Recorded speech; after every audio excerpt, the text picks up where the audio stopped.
You are listening to Gorcast, you idiot. You know, like I just like to make them. It makes me happy, and it keeps me like not getting burnt out from like client work.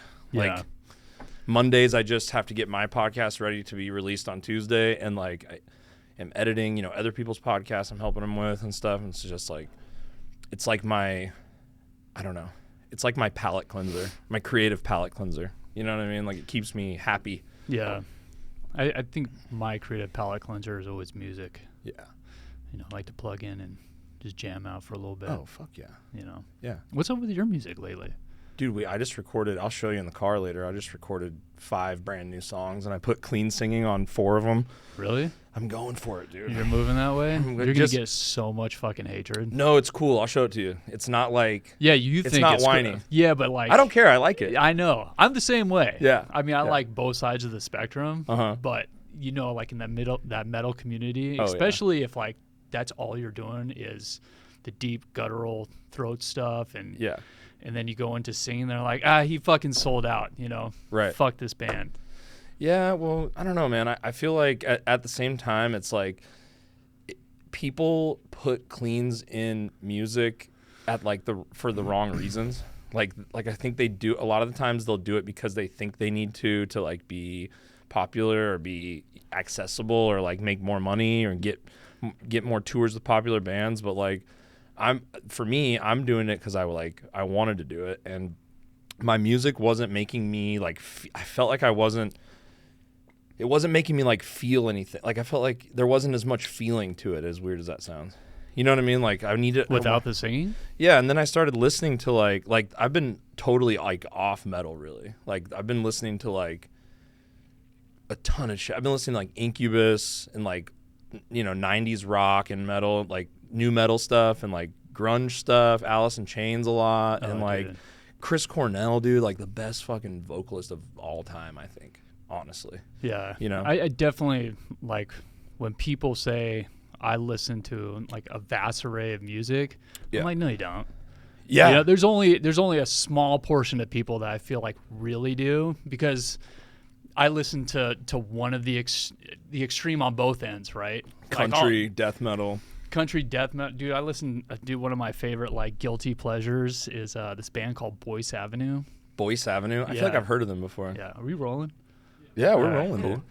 dude. Boyce Avenue is these brothers, and all they do is cover songs, and most of it is like piano and acoustic guitars. They're really fucking good. Wait. Is it the Instagram where they post the videos of them playing in like a living room? They use it's not a living room, but it's a full studio. I think it's their studio. But yeah, That's sick. It's fucking it's so good, especially just melodically. I mean, I actually went and saw them live. I was like, I have to go to this show. Yeah. And I show up, and it's just like a bunch of like these teenage teeny boppers, and I'm like, I am so out of place. But I'm like geeking out. I'm like, Yeah. but I love it. I love this shit. I love like people doing like all this kind of weird, funky stuff. Like, you know who Mark Ribier is? Nah. You know who it is. Okay.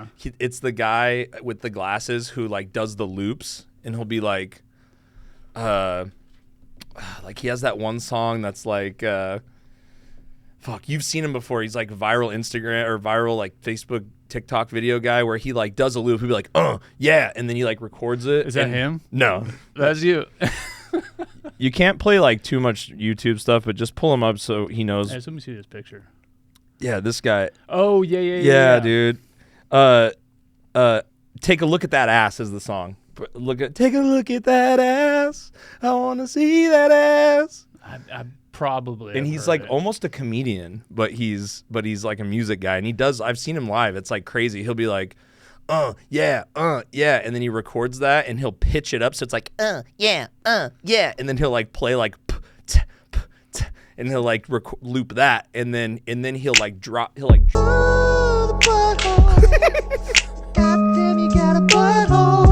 So good. Doo-doo Brown. Yeah, Doo-doo Brown. All right, cut it. Dude, But I mean, dude, like talent like that is absolutely amazing to me. it's so crazy. But just even like I said, like this guilty pleasure of Boyce Avenue, it's just like they'll take a song that you've heard thousands of times, and just the way that they do it, it's just always. Yeah.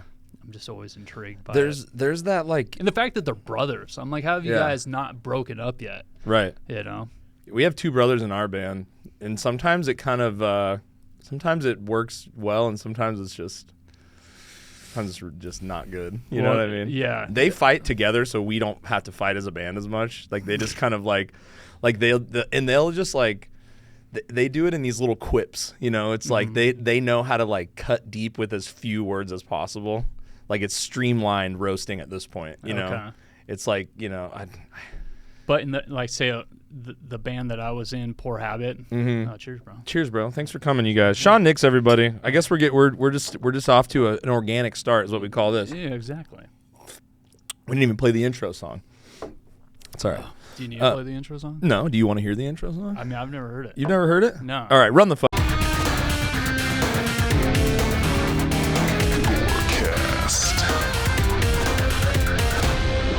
You are listening to Gorcast, you idiot. That is pretty dope.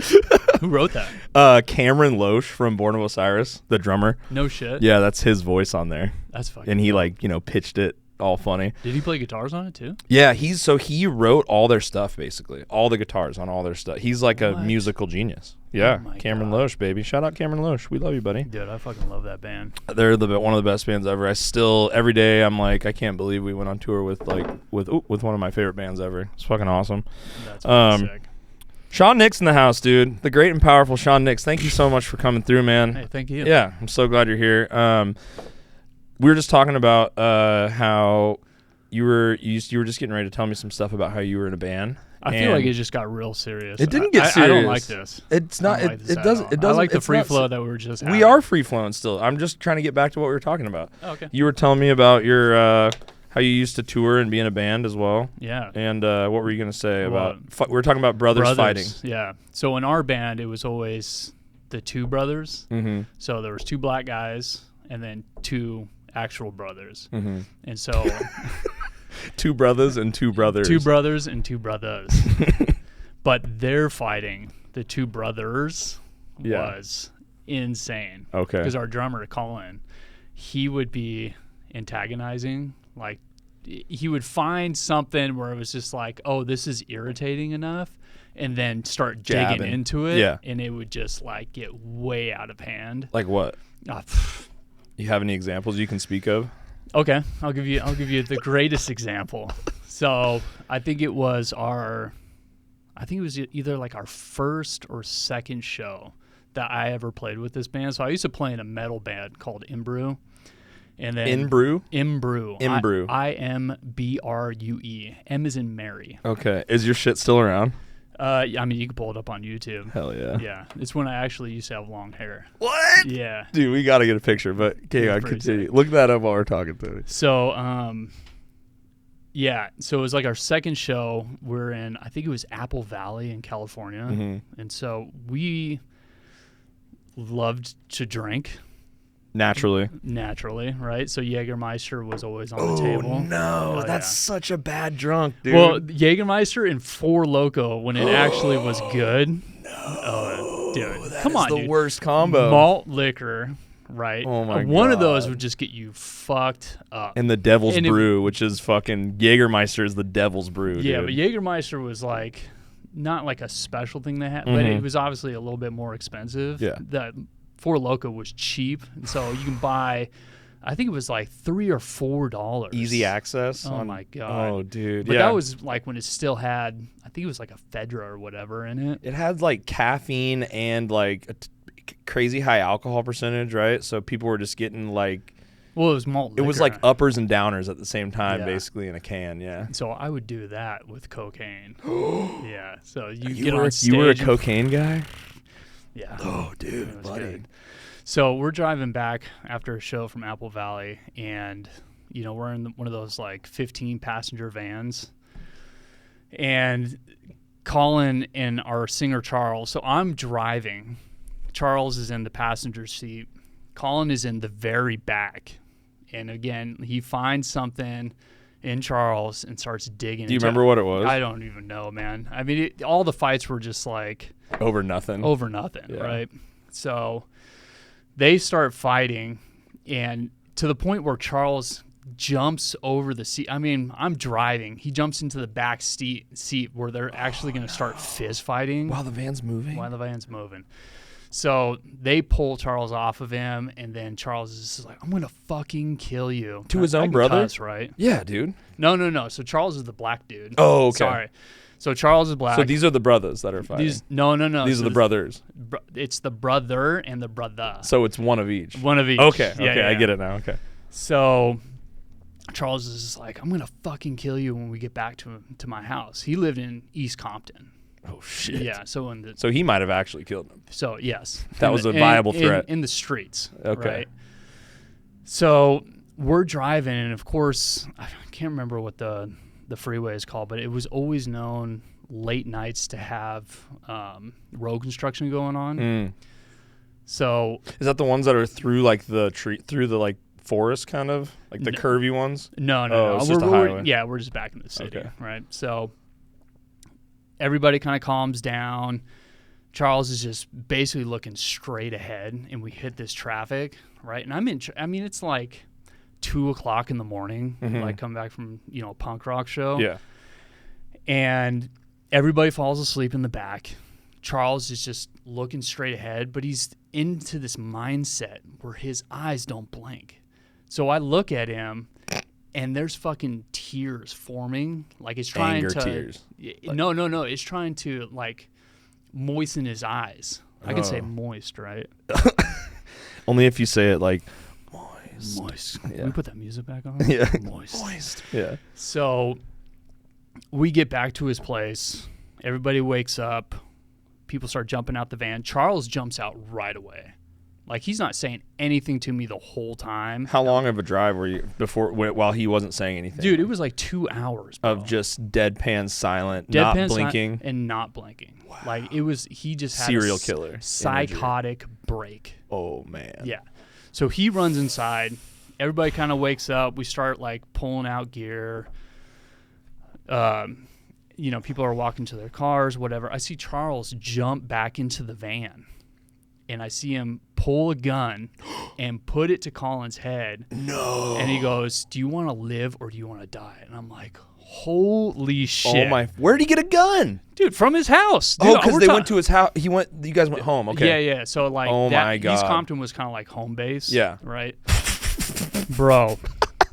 So I run down the street and I grab Steve, who's the other brother. Right? He's a bass player. And I'm like, hey, man. Charles is going to kill Colin. And he's like, shut the fuck up, man. Like, go home. Like, what the fuck are you talking about? And I'm like, no, he has a gun to his head. And he's like, what? Oh, my God. So he jumps back into the van and, like, talks him down. And Colin is, like, asleep.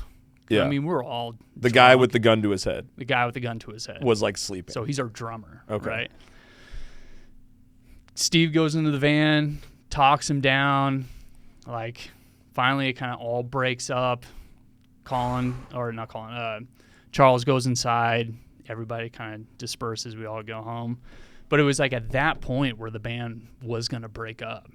Like, Charles knew that he had this, I think after like, double personality where he just snapped. And I think after that, he stayed sober for a while. And then, of course, touring, it's like drinking started to pick up again. It's so hard not to fucking drink on tour. My God. It's ridiculous. But, like, that was the kind of experience. And from then on, it was like we were always known as the fight band, right? The fight and drinking band. I know a couple of those. Yeah, so, I mean, just crazy shit would happen all the time. Jesus. Yeah, so it was to the point. Go ahead. Oh, I mean, it was just to the point where I'm just like, I can't. Like, we were supposed to go to Germany. Like, that was going to be, we did, like, a U.S. tour. We did Europe. We did Australia. And then it was just like, okay, we're going to go to Germany and do Grows Rock. What's that? It's just, like, a big, huge festival. Okay. So, I mean, like, every band was on that shit. This was when? Like early 2000s? This was, like, 2009. Okay. And I was like, I can't do it anymore. Like, no. I was, living on my own. I was trying to, like, get our merch, buy out, Right. all that shit, and just I was like, I can't. I do did it. all that stuff too for a long time. Yeah. Yeah. Sometimes I'm like, I don't know if I can fucking do this anymore, but it's so fun, It's really it's all for the dopamine rush of getting on stage. Yeah. Which is just there's so much that goes into like we just want to get that nut off. Yeah. Of getting on stage and fucking having fun for 30 minutes. And it's yeah. like the driving, the money, the practicing, the writing the music, just so you can fucking get up and get that fucking rush. Mhm. You know what I mean? It's a fix. You want your fix. Oh, a lot of people. I mean, I think with the drinking and everything, it's the waiting around. Yes. Until you have to play. Dude. So especially if you're a headlining band, I mean, you're not going on till. I mean, back in the day, it was like 11 at night. Yeah. And so you're waiting for however many openers you have, usually about 2. Yeah. And then it was just like, all right, now it's time to go. You played guitar in the band, right? Yeah. Okay, cool. When did you start picking up music and shit? I started playing when I was 12. Okay. So originally I wanted to play the drums. Mm-hmm. Yeah, my parents were just like, yeah. I started with drums too. Did you? Yeah. My parents wouldn't buy me one because they're like, we don't want to listen loud, to the yeah. racket. Yeah. Damn. Yeah. So Come they on. bought me Come on, mom and dad. an Aria fucking shitty guitar that had a Jerry Bear on it. What's that? I don't know what that is. I don't know, the Jerry Bear? Yeah, what is Jerry that? Garcia? I don't know. The I know little Jerry The Garcia. little colorful bears that he had. Oh, okay. I don't know the significance. Jerry of Garcia, it's like Grateful Dead, right? Yeah. Okay. Yeah, the Grateful Dead bear. Grateful Dead I know. bear. But it had it in the fretboard. No, it just had a sticker on it. Oh, okay. Yeah, no, Cool. I didn't know about. Are you Dead. a Deadhead? No. Okay, me either. I don't get that shit. I don't understand it. But with John Mayer in the band now, John Mayer's in Grateful Dead? dude, bro. I'm not following. I don't know. Oh my god, Dude, I just revisited John Mayer. Mm-hmm. Goated. Yeah, Goated. yeah. Room for Squares. I mean, I fucking loved that. You album. forget how many hits the man has. Yeah, And then you go look on Spotify and you're like, oh, that's why John Mayer fucks. yeah. You know what I mean? Yeah. Because he's got waiting on the world to change. And he's got fucking daughters. Mm-hmm. And he's got, I want to run through the halls of my high school. You know that I want to scream at the top of my lungs. Yeah, Dude, it's so good. and he's playing the whole time that he's Crazy. singing it. Yeah, And you're like, why does John Mayer get so much ass? And then you go listen to his hits and you're like, oh, yeah. and he's a good-looking dude. Oh, yeah. Yeah, Yeah. he's a huge watch fan too. A huge what? Watch fan? Oh, like watches? Yeah, like oh, wristwatches. He's got a crazy collection. Are you a watch guy? You I- got a watch on. I do. Nice. I got my I got a TNO watch fucking on. Apple Watch. It's funny that like the watch with the most technology in it is like the least cool watch for some reason. Like an Apple Watch, you can't flex on somebody with an Apple Watch. Like, hey, check out my fucking Well, the digital face. The new ones are pretty cool. Oh, with the metal case, it Yeah. almost looks like an iPhone 4, like Yeah. on your Yeah. Those are pretty cool. But still, it's like it's just weird. I think about that a lot. How we have like all this technology stuff, but like FaceTime is a good example. Like for years and years and years, we were like, what if you could just call somebody with video? Could you imagine what that would be like? And then, and I remember my dad was like in telecommunications and stuff when I was growing up, and he was like trying to tell us. He sounded crazy. He came home from this conference and he was like, "Honey, Taylor, I went to this Wait, conference." your dad called you honey? No, he called my mom. Oh, okay. Yeah, before they got divorced. Oh. No, no, but he's like, guys, I was just at this conference and you won't believe what I saw. They were talking to each other on video. There was a video cut, like it was like groundbreaking technology. And now if you try to FaceTime somebody, they're going to go, if you don't know them like super well, they're going to go, what the fuck? And they're going to super aggressive. It's super aggressive. Even if I was going to FaceTime you, I mean, maybe it would be cool, but it just depends on where you're at. But still, you'd be like, why is he FaceTiming me? Like, you know what? I actually enjoy it more. I do too. I like looking at someone Yeah. versus just like sitting on the phone. I'm like, oh my God. Because then you can actually read their face and be like, okay, it's time to end the conversation. Yeah. You know, it was a trip the other day. So I I was driving to the studio at YMH, and I text DJ Premier. I'm like, Wait, what? yeah.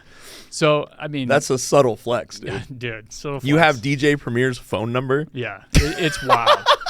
It's wild. Holy But shit. I have these people's phone numbers. You're not but supposed to hit him up all the time. I don't man. abuse it. No, you can't. But like, You got to be cool about it. So I just came across my mind in the morning. I'm always a big fan of like, if someone comes across your mind, like just reach out and just say, hey, you know, I was like, hey, you know, hope all is well. Hope you're staying safe out there. You know, stay blessed. You know, blah blah blah. Fuck yeah. And dude, motherfucker FaceTimes me. You're answering that one. Yeah. Yeah, dude. And I'm like, yo, what's up, man? And he was just like, I'm just in the studio, and we were just talking about music. So the project that he was working on, he was talking about bringing these two groups together where they actually had, like, it was two separate gangs. And so it was just like rival gangs. Yeah. So then they were doing music together. And I was like, how beautiful is it that music can actually bring people together? Yeah. You know? Like, it can end war, basically. Dude. That's nuts. Yeah. That's cool. Yeah. I mean, when's that coming out? That sounds awesome. I have no clue. Yeah. But it was just like. What a legend. How did you meet him? Well, he did, I think it was 4 shows. Tom had him out when we were in New York, New Jersey. On the comedy show? Yeah. So he played like the intro. Like when you're sitting down and stuff? Yeah. So instead of like playing like the walk-in music, he would come out and he would do like a 30-minute set.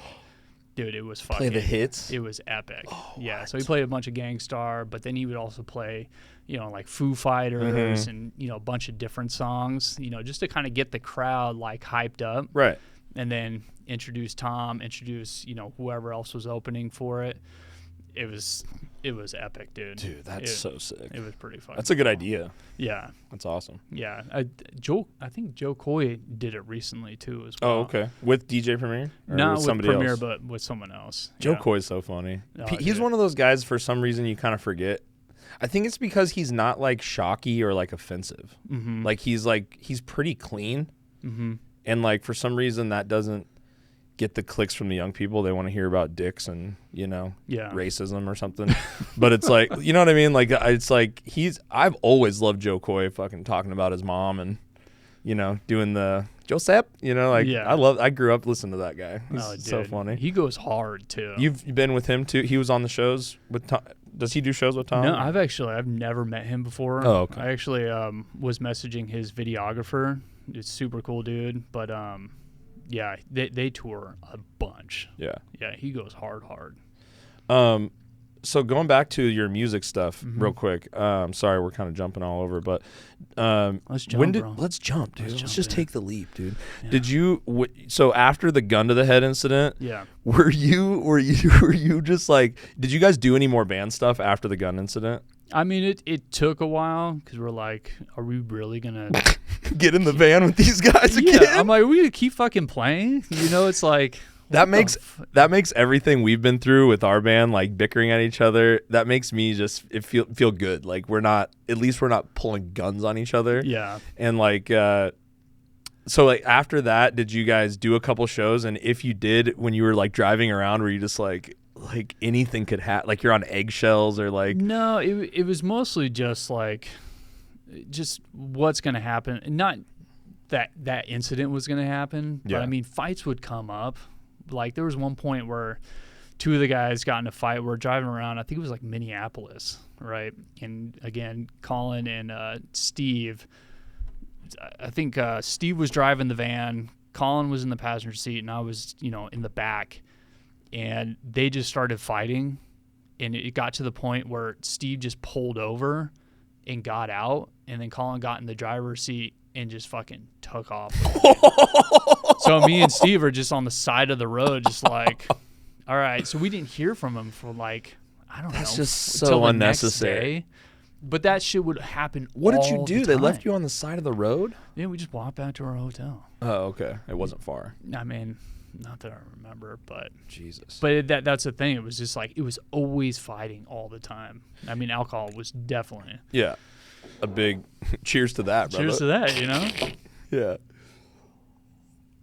It's like so not worth it when you really start like dealing with all that kind of stuff, because it's like, dude, it's not like we're rich and famous from this. Yeah. And like there's so much other shit going on that sucks. Like having to shit at gas stations, having to eat at gas stations. Dude, showering in the gas station. Yeah, showering like at fucking sink. I mean, so it's like it's already like you're already homeless basically. Yeah. and you're carrying around, you're homeless, but you're carrying around your life's most valuable possessions. So you're vulnerable. And then it's like now, and so you're kind of fighting for your life out there. And then there's inner turmoil and people are fucking being violent and leaving people on the side of the road. Yeah. We left 2 of our band members at a gas station one time on accident in Arizona. How do you do it on accident? Dude, because sometimes they slither out of the car and you don't know, like everyone's asleep and it's like we've been driving all night and it's like the middle of the morning. And I think I got out and went inside. Somebody else got gas. I got back in and we were just kind of like and then I was driving and we were like on the, we're trying to get to the show, right? And everyone was like snug as a bug in the back. And then we're driving away and John, one of our guitarists, wakes up and he's like looks around and he goes, "Hey guys, where's Blaine and Austin?"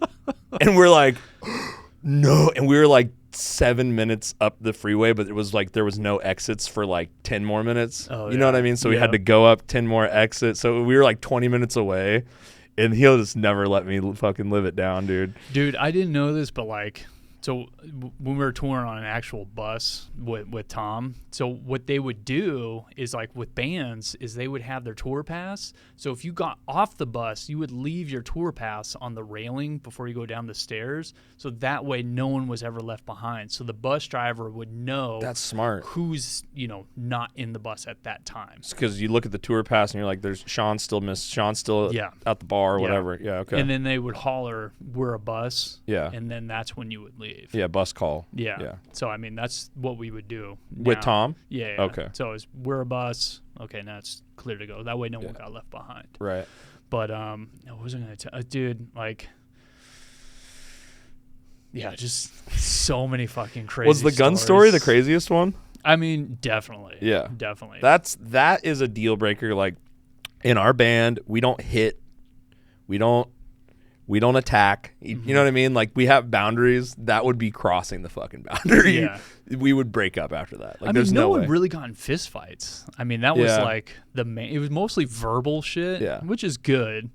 But my merch guy's gonna hear this, and he's a little bitch for this. And I love you. But we had this thing on our last tour where we were like sitting in.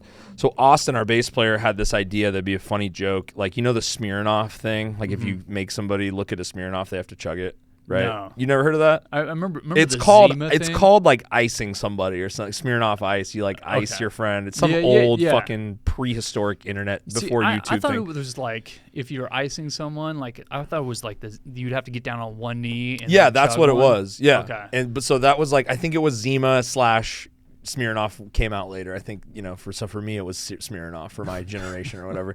But so Austin, our bass player, is really funny. He had this idea that he was going to hide a Four Loko in one of somebody's bags because there's a million backpacks everywhere, right?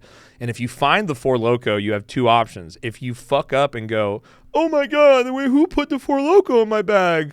Then you lose and you have to chug it, right? But if you find it and you go and you're quiet about it, you can hide it again. So why would you say anything? Why would because you be because it's like people forget. Like a week goes by. This Four Loko's been changing bags all fucking week, and the week goes by and you forget. And like you open your bag to get your underwear and you see this shitty Four Loko. You're like, "Who put a Four Loko in my bag?" Like you just forget. So it's a pretty fun game. Yeah. And so the Four Loko makes its rounds, and it makes its rounds like between bands even, I think, on the tour, and then it ends up back in our merch guy's bag. And he wakes up one morning super grumpy every time he wakes up. I love you, Tyler. I'm sorry. But he wakes up. He deserves this. He deserves to hear me talk about this. So he wakes up and like he's like, "Who the fucking Four Loko in my bag?" Like half asleep. And we're all like, "Ooh, you have to drink it." And he's like, "I'm not fucking drinking it." So just like not playing along. Like, no. you know what I mean? And so we're all like, "You're a pussy. Like, just drink it. Like, quit being a bitch. Like, just play the game, He proceeds to, granted, we're all fucking hungry. We're all tired. We're all dirty. We're just like in a bad spot to be talking shit to each other about anything right now. Yeah. But it's like the morning we just drove from Denver, from Salt Lake. I think it was from Denver to Salt Lake or something, like through the most horrifying drive of our lives at night during a blizzard through this mountain pass. It was horrifying. And so we're all like wired, been up all night basically, except for Tyler. He just woke up and he's like, he's like, I'm not fucking drinking this. And I'm like, dude, don't be a pussy. Just drink it. Like, I think I just said something like that. Like, don't be a bitch. Just drink it. And I'm sitting in the front seat like your friend was, front passenger. He's at like very back. He flies across the fucking van and sucker punches me in the face from behind. Like I'm sitting here, a fist just comes and like hits me in the face. And I mean, it was enough that it like hurt and pissed me off. And I was like, what the fuck, dude? You know what I mean? Like, and I was just like, dude, I will fucking leave your ass in, you know, Salt Lake City right now in the snow, and you can figure out a flight home or something. You know what I mean? Like, we were pissed. And then we ended up like, you know, we squashed it. We loved it. We're friends now. It's still, you know, it's not a big deal, but it's like, you know, we don't hit. I was like, Tyler, we don't hit. Yeah. You know what I mean? And he was like trying to defend it because like you're just not in your right mind, you know, like when those situations happen. So he was like, he was fucking calling me a bitch. It's like, there's no reason to hit. Right. We don't hit. I mean, I felt like we were in preschool. It's like, Dude, we don't hit. I mean, anybody that knows, especially if you're in a band or just touring in general, I mean, you're around the same people all the time. You have to be friends with these people. I mean, you do, but like you have to be able to read the room. So when tensions start to get high or it's like someone's in a bad mood, you just leave that person alone for the day. Yeah. You know, and I think that comes over time as you get older and wiser, you know. Yeah. We drove And through, he is the youngest of us. He's like 22 or something. Yeah, that's how, like, my other guitar player, Eric, he was the youngest at that point, and, I mean, dude, he was fucking out of control. That guy, like, we still talk to this day, so he's actually playing in a band right now with Bradley Knowles' son. I don't know who that is. Yeah, Sorry. I think we talked about that. Yeah.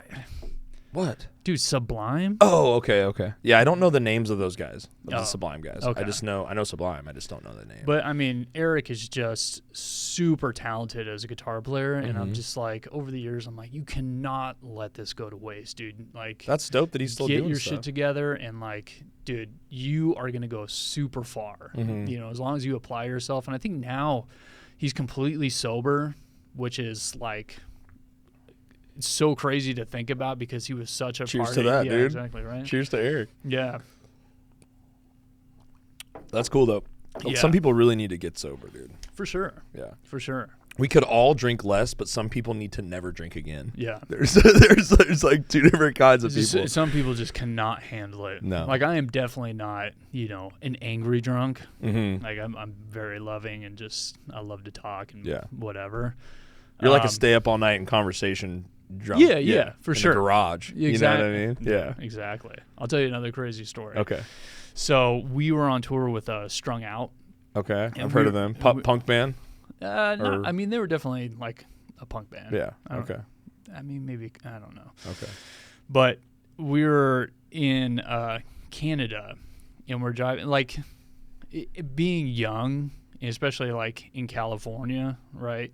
Anytime you get out of California, you see these crazy, like, we stopped at like a 40,000 square foot warehouse that sold fireworks. Oh my God! And yeah, because we can't have those in the West Coast. Exactly. Yeah. The craziest shit. I mean, you look around. Mortars. It's like, Goosh, goosh. yeah, Yeah. like shit that would fucking blow up a state. You know, it's fucking wild. Yeah. So we bought a bunch of fireworks, and I guess they did too. So we're on the freeway, right, in Canada. No. I'm in the passenger seat. Charles is driving, and it's pouring rain outside. So Strung Out pulls up next to us and motions for me to roll down the window. So I roll down the window, and they got fucking a Roman candle. No. And they start shooting it into our van while we're driving on the freeway, dude. It was bonkers. Oh, and you're like, fuck, and are you like swear like? So Charles is driving, so he's just like. So they pull up on your side, they pull up passenger on my side. side, yeah. Oh fuck, And I mean, that's it's- so fucking dumb. That is so lands in stupid. His lap. Like, you ever do the Chinese fire drill on tour? I mean, yeah. Where you switch, yeah, you switch at a drivers? stoplight. No. Oh, while it's moving. While it's moving. No, you're insane. We did that all You're the insane. time. Yeah, we did that all the time. No. So that happened. Whatever. We get to the show. I mean, we're all laughing about it, like, oh, that's some crazy ass shit, right? Mm. So we play the show, and then after the show, we're in this alleyway, and like it just started erupting. A full-on fucking war, bro. Of Roman candles. Dude, so they took a fucking glass thing of jelly and they threw it into our trailer. Like fucking jam? like jam, jelly, whatever. Preserves? I guess they were trying to preserve our instruments. I don't know, but there's fucking jam everywhere in our shit. In your van? They threw it in the van? No, they threw it in the fucking trailer. Right? Oh that my houses God. all your and it had your shit in there? Those fucking assholes. So then it just turns into all-out war. So we're shooting Roman candles. They're shooting Roman candles. I mean, it's just fireworks like crazy in this back alley.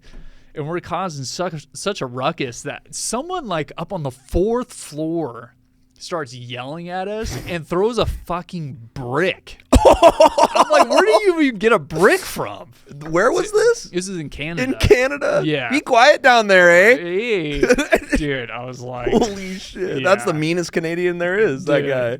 It's the only rude Canadian. Fucking A. But it was fucking wild. I was like, there's so many times where it's like, I should not be alive. Or you should be in jail. You should have, do you have a clean record? Yes. Yeah, so you shouldn't have a clean record. Exactly. There's so many times where you shouldn't 100%, have. 100%, dude. But yeah, it was fucking wild. Luckily, no shooting, just fireworks. So when did you guys finally call it quits with the band? Yeah, so because that's a distant past thing for you, right? Like you're not going to be touring and playing guitar anytime soon, right? No, I mean we talked about at one point like getting together and doing a reunion show. So NOFX was doing like Fat Mike wanted to do this show at his house, and he invited us to go do it, but I think it ended up being canceled, so we didn't. So you guys were in with that crowd, like the MXPX, NOFX crowd, like that kind of music? Yes, we were signed to Fat Records. Okay, so I don't know. You got to explain what that is. So we were on NOFX's or Fat Mike's record label. Oh, okay. Yeah. So he started a label and started signing other bands, taking them on tour and stuff. Okay. Exactly. Cool. Yeah. That was probably a big deal, especially like back then. I mean still probably would be, I guess. Yeah, for sure. Yeah. I mean, especially being in a punk rock band, I mean, that was definitely a huge deal. But again, it's just like I felt like I was the only one that really took it seriously. Because I mean, we were young, dude, and you were paying for everything, right? A lot of stuff. But the label paid for a lot of stuff too, as well. Nice. But they don't do that anymore. I can only imagine. Yeah, they give you $4,000 and they're like, give it back to us. Yeah, but there's so much more opportunity as a young artist coming up to just do it with yourself. the internet. Yeah, it's crazy, and especially all the different platforms and everything. Yeah. So. But when did you call it? So you were signed to the record label, and then why did you guys call it quits? Basically, just the fighting. And so I think I called it in like 2009 when we were supposed to do that show in Germany. Oh yeah. I was like, I just can't do it again. Yeah. Because I mean, when we did Australia, with NOFX and Bad Religion. Damn, that's a fat tour, dude. It was so fucking epic, You've kind of done all the stuff. Yeah. You've already done all the stuff. I want to go to Australia still. Before I'm done with music.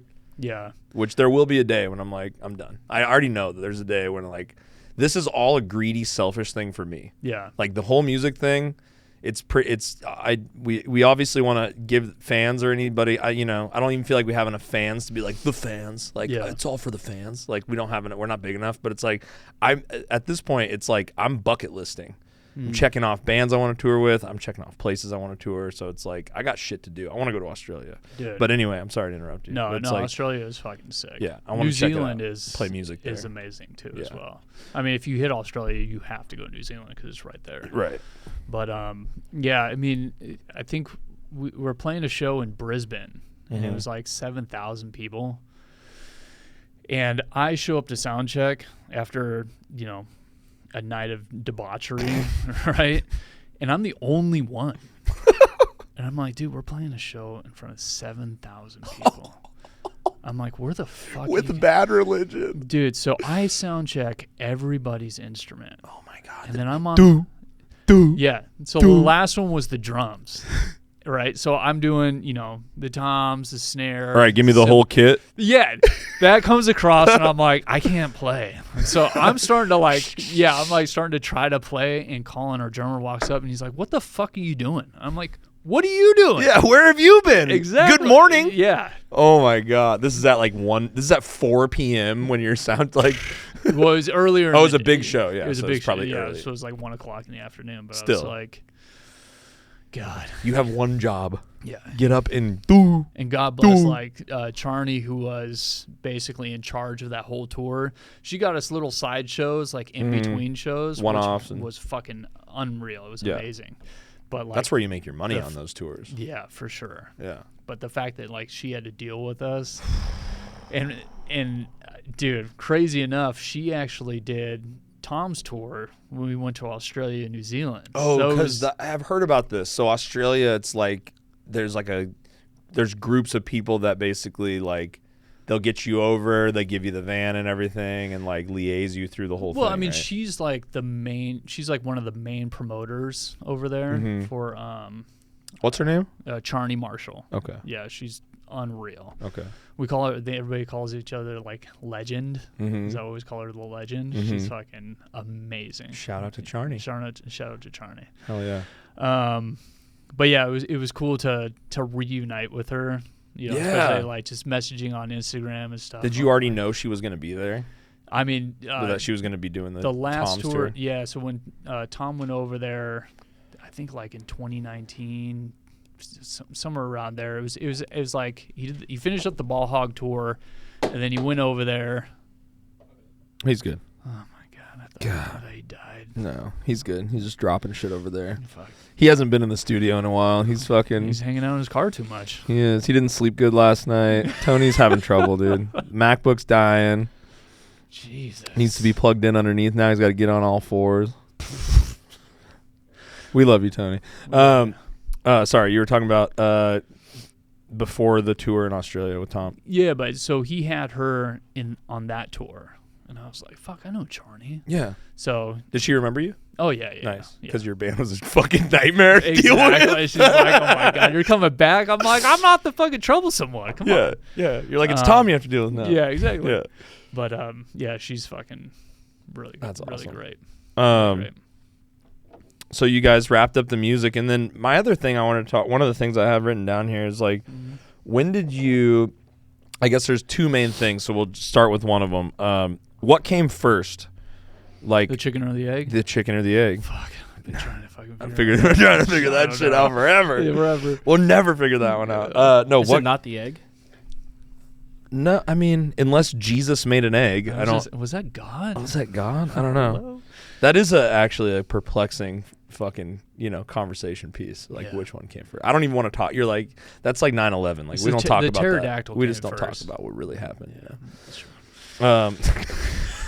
No. What came first though? Like creative work or fitness?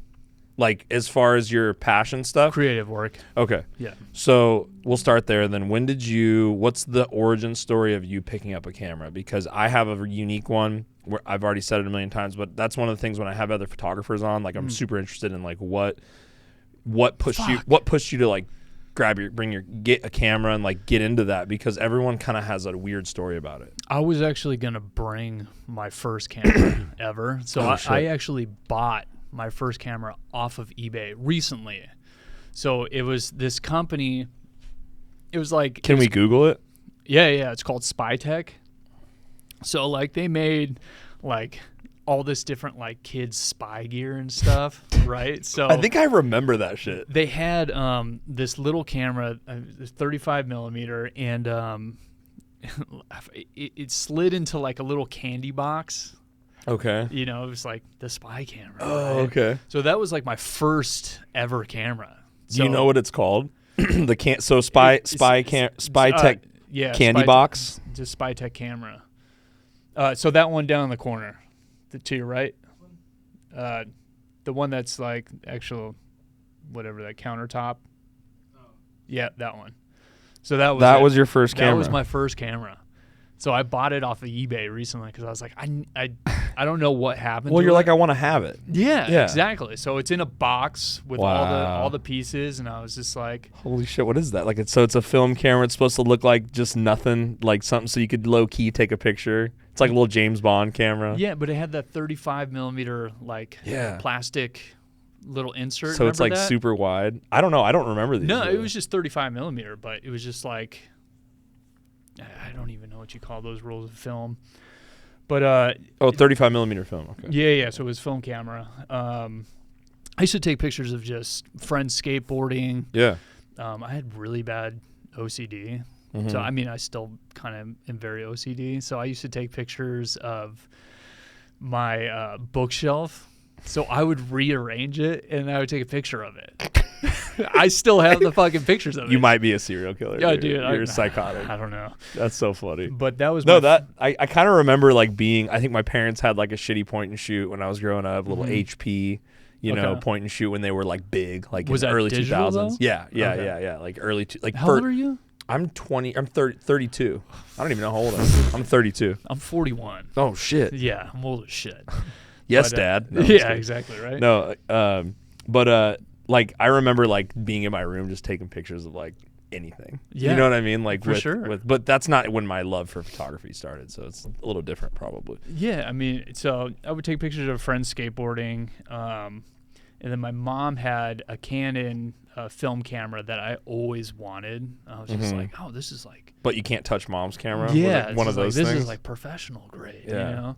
Probably was at the time. I Shit. mean, it was not a bad camera, but yeah, I mean that's just kind of how I got into it, and then I got my first digital camera when I did my European tour with Poor Habit, which was just That's your other band, right? Yeah, That's the one that went on tour with Bad Religion. yeah. So it was my first DSLR Canon, and yeah, I mostly got into shooting like landscape and stuff like that. It wasn't shooting portraits until I actually assisted with another photographer. So his name is Aldo Rossi. Was an amazing men's photographer. That's really when I started to get into shooting people or photographing people. I hate saying shooting people. It sounds so bad. See, you're psychotic, dude. Yeah. No, I'm just kidding. But I mean, I even tell, photographers nowadays, it's like that whole like way into photography is completely gone. Like no one assists for anybody anymore. I see jobs online that are paying. The problem is the pay. Well, I mean, dude, you're starting out, you're learning how to, I mean, dude, I've done apprenticeships I never got paid for jobs. Right. It was just like, I want to learn. And it's not like I was there to be taught. I was there to do a job, but also paying attention to what's happening. What's the lighting? Like an how does he internship. direct? Yeah. What is he looking at? Like filing systems through Lightroom, like how to make sure cards are in order. I always tell people I clean the fucking toilets. I take out the trash, because clients are coming to his house in California, which was in the canyon, but it was just the It's lighting. like a famous photographer then. I mean, yeah. At the time or whatever. At the time, for sure, yeah. But he was Peter Lindbergh's. I've heard that name, but dude, I don't know what that is. I'm sorry. Bad with names. Yeah, he is huge. I mean, he's passed. Who's Peter Lindbergh? Peter Lindbergh was a black and white fashion photographer, editorial. He's world renowned. Okay. So he assisted with him in Paris, I want to say for like 6 years. Okay. I mean, he's photographed everybody. Whoa. Yeah.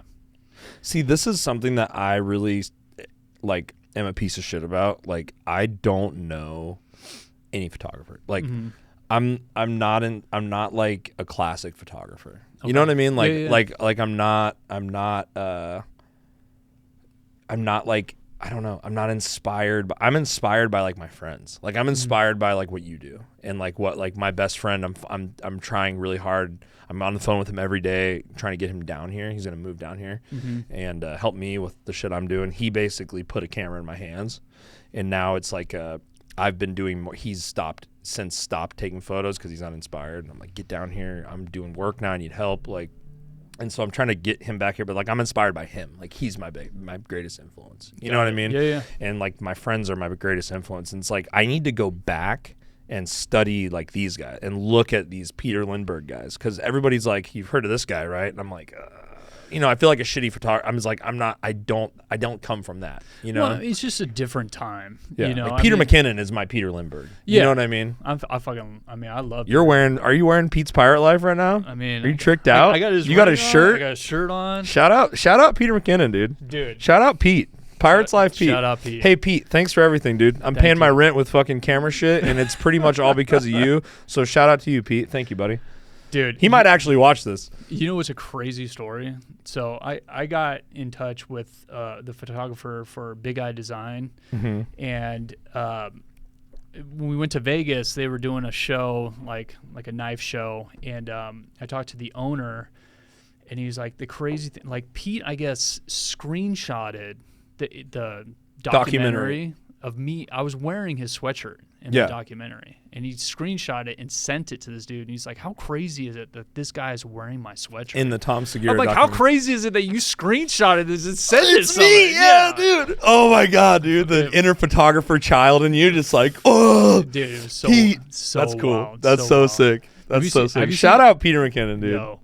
Have you seen his latest video? About, I've seen a lot of it. Yeah, I don't keep up with him as much anymore because I feel like, and shout out again to Pete for this, but he's kind of trying to do like different creative stuff with his videos now, which is cool because it's like he's done all the tutorials. He's taught you how to do everything. So now it's like all about like perspective and like all of his stuff is like, you know, a little bit more thoughtful. And I haven't checked out enough of those videos, you know, recently. I think I watched his most recent one. I can't remember what it is, but they all have like funny titles now, like photography's dead or something, you know, or whatever. well, they always like, want to make it like clickbaity. yeah, right? you So have to. that's- You have to. Yeah. But he made a video recently that talked about making photos and not taking photos. Ooh. Yeah, because I mean, in photography, anybody can really take a photo, right? Especially now, yeah. Yeah, but it's all about making a photo, right? So I did a photo shoot recently with Christina P, and it's like, oh, this is the perfect opportunity to make something and not just take something, right? So just putting stuff in the shot, and then effects afterwards. And I mean, not even effects after. I mean, I'm always a proponent of doing things in camera and less in post. Yeah. Right. The more you can get right in camera, the less you have to do in post. Like, I think a lot of photographers nowadays don't even know lighting.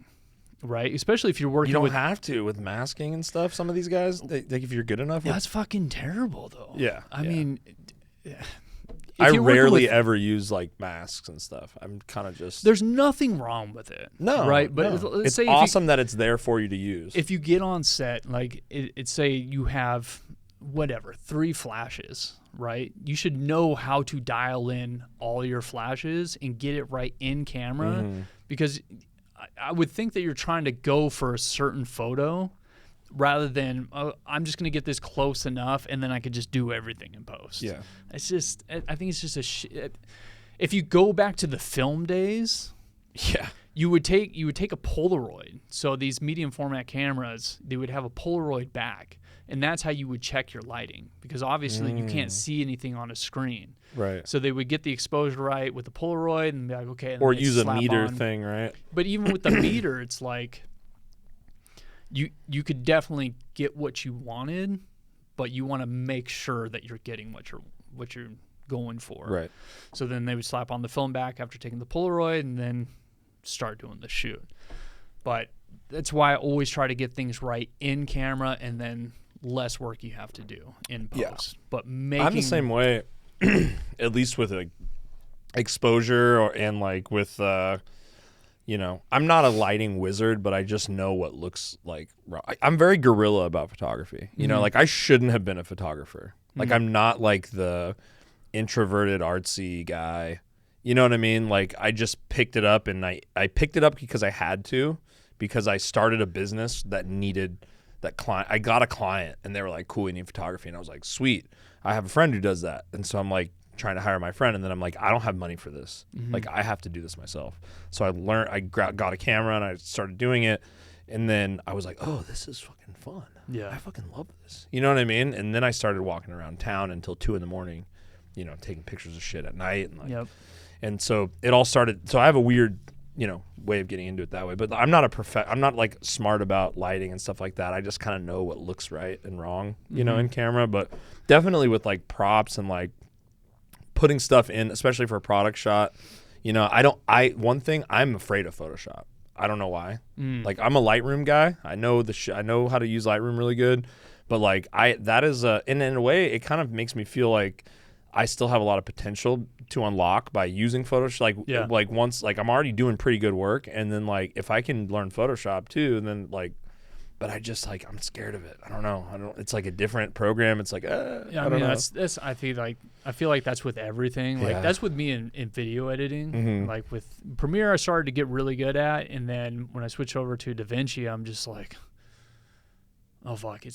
But the thing is, you have to jump into it and start learning it. I mean, it's these programs are so powerful, and you watch people that do it, and you're like, fuck, I can never do that. You can. But exactly. I mean, you got to start. It's the art of the start, right? Yes. If you don't start, you're just going to procrastinate and you're just going to be intimidated Podcasts. Your first podcast is going to suck. I did it in my living room. I mean, you know what I mean? Yeah. It's like, and here we are now. This is my first ever podcast being on.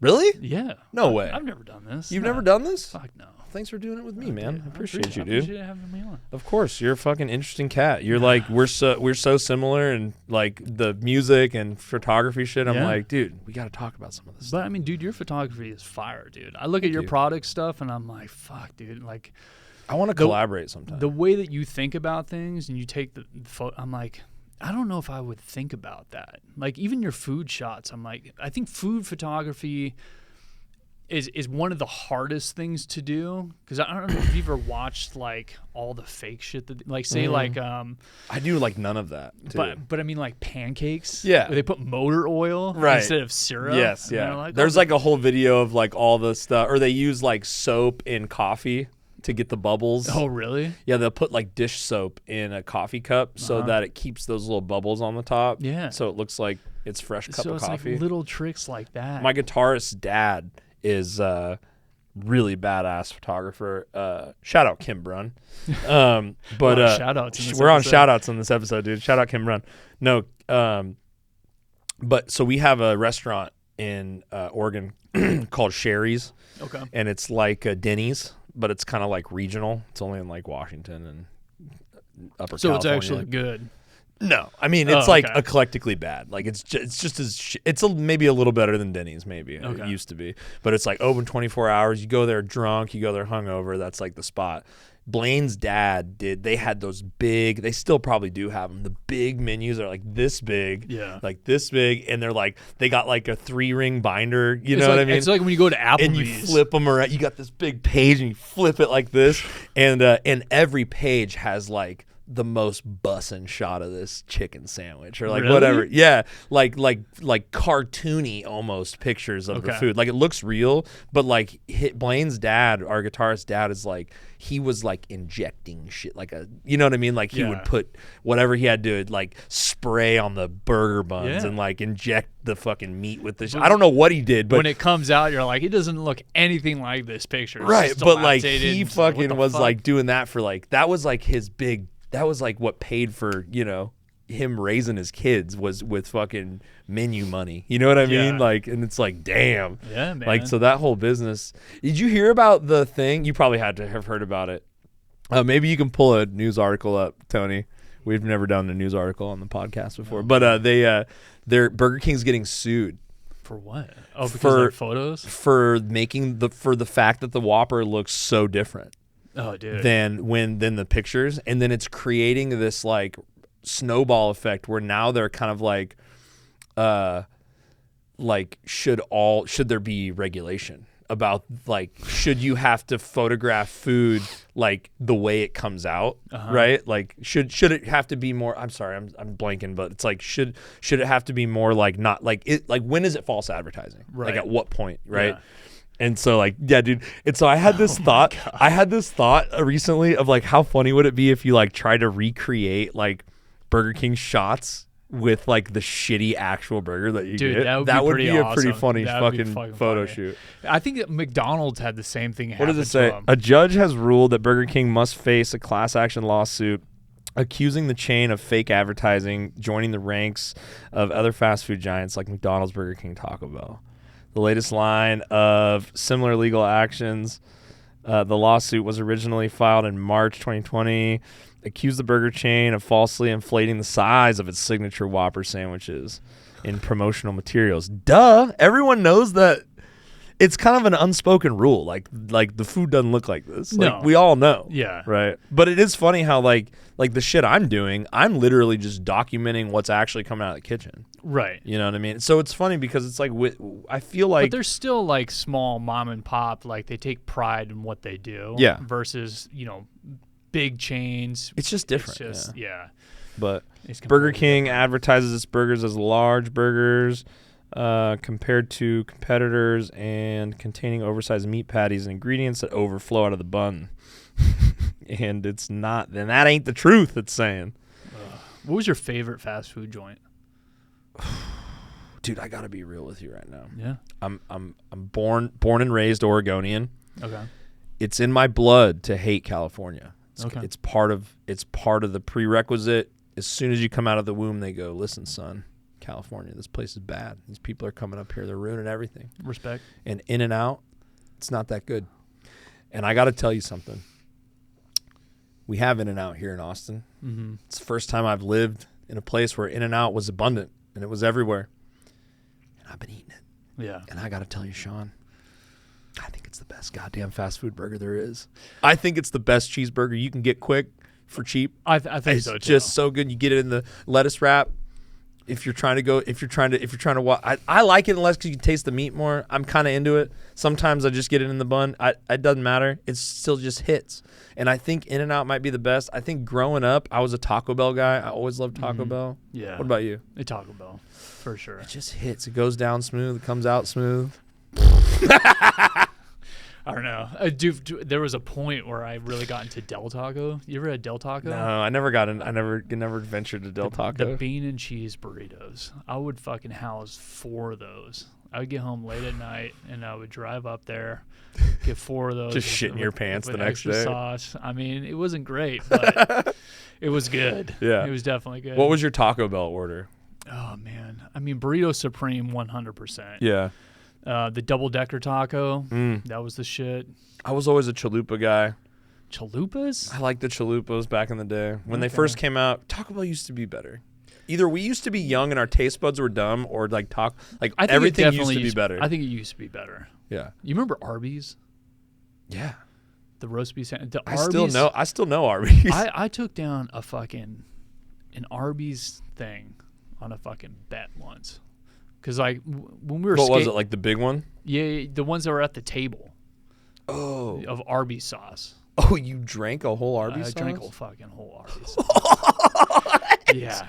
Dude, I mean, What did you get for that? $10? I don't even remember, but it's when you're out like skating all day, it's like you'd stop at these fast food places. I mean, McDonald's used to have 29-cent hamburgers, 39-cent cheeseburgers. It was the shit. Yeah. Right. Especially when you had The McChicken growing up for me was the real move. I never got into the McChicken. And to this day, like, I won't do a McChicken because, like, there was a story, and I think it happened in Europe, where someone bit into, I don't even know if I want to say this. Do it, dude. It's fine. I don't know if it's true or not. No, I remember what you're talking about. There was like cum in it or something. No, it wasn't cum. It was a tumor. It was a chicken tumor. So bit into it and fucking Look it up. Look it up, Tony. Look it up. pus. Chicken tumor. I've seen that. I remember what you're talking about. Dude, supposedly this person got really fucking sick. McChicken tumor. Type it in. We're gonna find out right now. So fucking gross. That is disgusting. Yeah. I was pre that for me. I the think McChicken. Rob actually talked about it on his podcast. Oh, that guy. That new podcast is funny. They're doing. Oh, dude. I love Not all today, the pal. stuff they're doing, man. I feel like I'm trying to like. Chicken. I'm not trying to like do it. I don't think anything I'm doing is going to be profitable or make money. But it's like I'm helping out like comics do their podcasts out of here, Yeah. and it's cool to just help people with their pod. I love it. What does this say? A woman. Belfast. Wait, you're scrolling too fast. What's going on? She saw Is this it. real or fake? Where's Mirror. your shows? Wait, hang on. Scroll back up. What is the beginning of it? It's a wee bit of the chicken Hang on. Woman horrified to find something unpleasant after biting into McDonald's chicken burger. A woman has told her horror at biting into the McDonald's burger to find something unpleasant. I can't even fucking look at that fucking picture, dude. It's so fucking gross. In the center. In the century. Look at how they spell center. In the century. I don't even want to look. Nicole Campbell has just started to eat her McChicken sandwich from the outlet's drive-thru when she realizes she noticed the strange contents. Here, scroll down. Trying to make Shaun throw up. She believes it was an animal tail. This is not the right one. Hang on. But still, that's fucking... Dude... That's so fucking gross. That is gross if it's real. You know, I was partial. Did you guys have Carl's Jr. in California? I was partial to the chicken sandwich back then. They had $1 chicken sandwich. Okay. We would all break the rules in high school.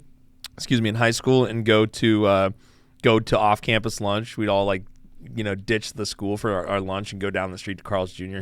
And you could just load up on these spicy chickens for $1. Yeah. Your mom gave you fucking $10. You could load up on these and you were like dealing them. You're like, you need a spicy chicken, bro? Did you get a lunch? Oh, I got you. Yeah. You know, you walk in there like the fucking, I don't know. You walk in there like the charity, just giving shit away, and just because you were spicy chicken rich back in the day. Dude, you know? I just had my first. Did you get one of those? No, I need a trash can. Just spit it off on the floor, and I'll clean it up. That's fucking gross. Dude. I'll clean it up, dude. Come on. It's fine. Listen, No. Tony will clean it up. No, I'm just kidding.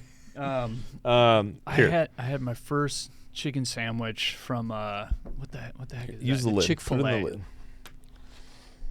From Chick-fil-A, your first one from Chick-fil-A when? Recently. Recently? Yeah, about 3 my weeks God. ago. Welcome. When we're in Welcome. Florida. Change your world? No. No, you didn't like it?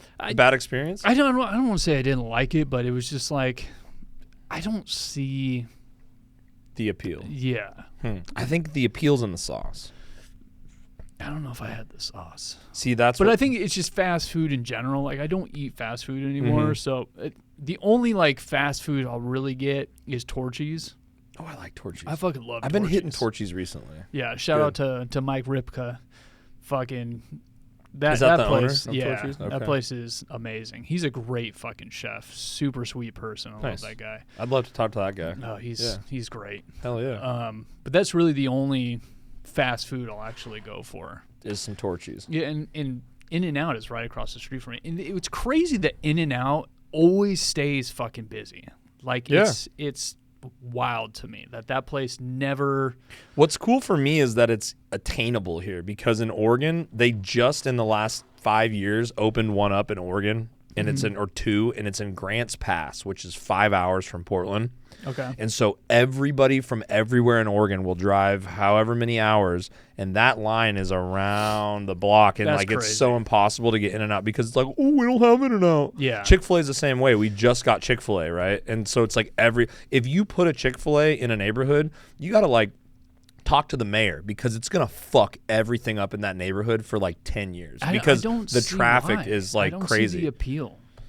Especially here in Austin or say LA where you have A great food scene. Yeah, I mean the food trucks here are unreal. Right. So I mean, the best goddamn burger, my fill up.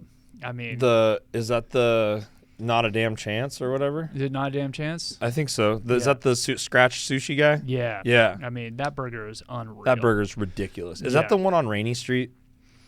I think it's on Rainy Street, right? The Wagyu it? burger. Yeah, It's like a Wagyu smash burger. Yeah. I had it at the club. It's like $20, but it fucking hits. I mean, that's all they do. Yeah, I mean, it's incredible. It's unreal. But it's after you have something like that, I mean, yeah, it's cool to have a trash burger every once in a while, but it's We do it when it's it's hard to we go live back. down the road from In-N-Out now, and so we do it probably once a week or once every 2 weeks when it's we've been working all day and it's Sarah my girlfriend gets off work and it's 8, 9 o'clock, and it's if we start cooking right now, we're not going to eat until 10, 30. Yeah. You know what I mean? Yeah. It's we need something quick. You know what I mean? Yeah. And it's so we'll hit that. We'll hit it once in a while when we need something quick and we don't want to cook. yeah. But yeah, there's so much good food. You know, I live over on this road, basically up there. Okay. And it's I live in basically an area that's coming up as a walkable area that has there's taco place, burger place, like dope bars and food spots all up and down the strip. You know what I mean? It's cool. I mean, it's wild. The food trucks out here. The Is food in incredible. Austin, dude. Like, I used to think I lived in a foodie city, and I think pre-COVID Portland was gonna be something. Yeah. And the food just dropped off a cliff. Like, the COVID just nuked it. And it showed us how in what cities businesses are one bad week or month away from laying everyone off and shutting their doors. For sure. You know what I mean? Like, well, I mean, restaurants definitely took the biggest hit because I mean, you couldn't be open. Restaurants and like entertainers, venues. Yes, like for those sure. three. You know For what sure. I mean? But For sure. but like, you know, it's and I haven't been in Portland, so maybe it's making a recovery. But I remember like coming out of COVID, it was still like you can eat outside on a cardboard plate, and it's like. And it was like everybody's quality dropped. Like they started getting their shit from Cisco instead of from the fucking local farm. You know what I mean? Yeah. And it was because of money, and you know they have to. I'm not dogging on them. Yeah, they did what they had to do, but it was just like everything kind of dropped. And then coming out here, dude, the food out here is so.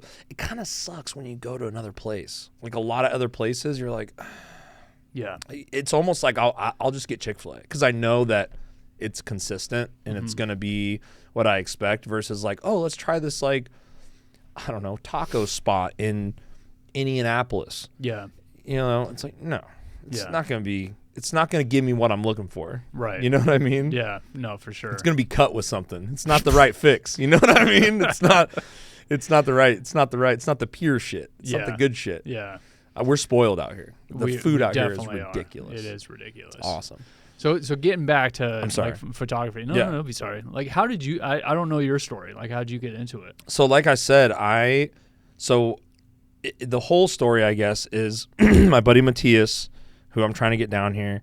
He's given me a date. He says now he's been saying he's going to move out of Oregon for 3 years. The problem with Oregon is you can't leave. It's like the hardest place to leave because your family's there, your friends are there, the mountains are there, the fort. You're like, why leave? You know, but there's so much world outside of there that people should leave and try new things. So I'm trying to get him to leave. He's giving me a date. He says December 1st he's going to be down here. So I'm like, every day I'm like, get down here. Matthias is crucial to this. So Matthias was like growing up. I met him in like 7th grade. He's been my best friend. Him and his twin brother. Matthias was always the photo guy. He was the first kid with a camera. He had like a Canon Rebel XT. Like he was the first kid with the DSLR. Like That was a dope fucking camera. Yeah, it by the was. way. It was. In 8th grade, he was like the guy. He was published in a magazine, music magazine, Kerrang or something. I don't remember what it was. Some music. I think it was that. It might have not been. Don't quote me. But he was published in a music magazine, taking pictures for, you know, indie rock was huge in Oregon, in Portland. You know, like that's where the Shins are from. I think Death Cab is from Seattle or something. You know what I mean? Like that was it was kind of our grunge renaissance was like it was kind of like our one last claim to fame was like the indie rock early 2000s But wasn't era. like Alice in Chains? Alice in Chains was from Washington, yeah. They're from Washington? Yeah. What about Nirvana? Washington. No so shit. Portland, in my opinion, and this people are going to give me shit for this, I don't think Portland ever really had much of a music scene. Really? No, I think what happened was they got coattail clout from Seattle.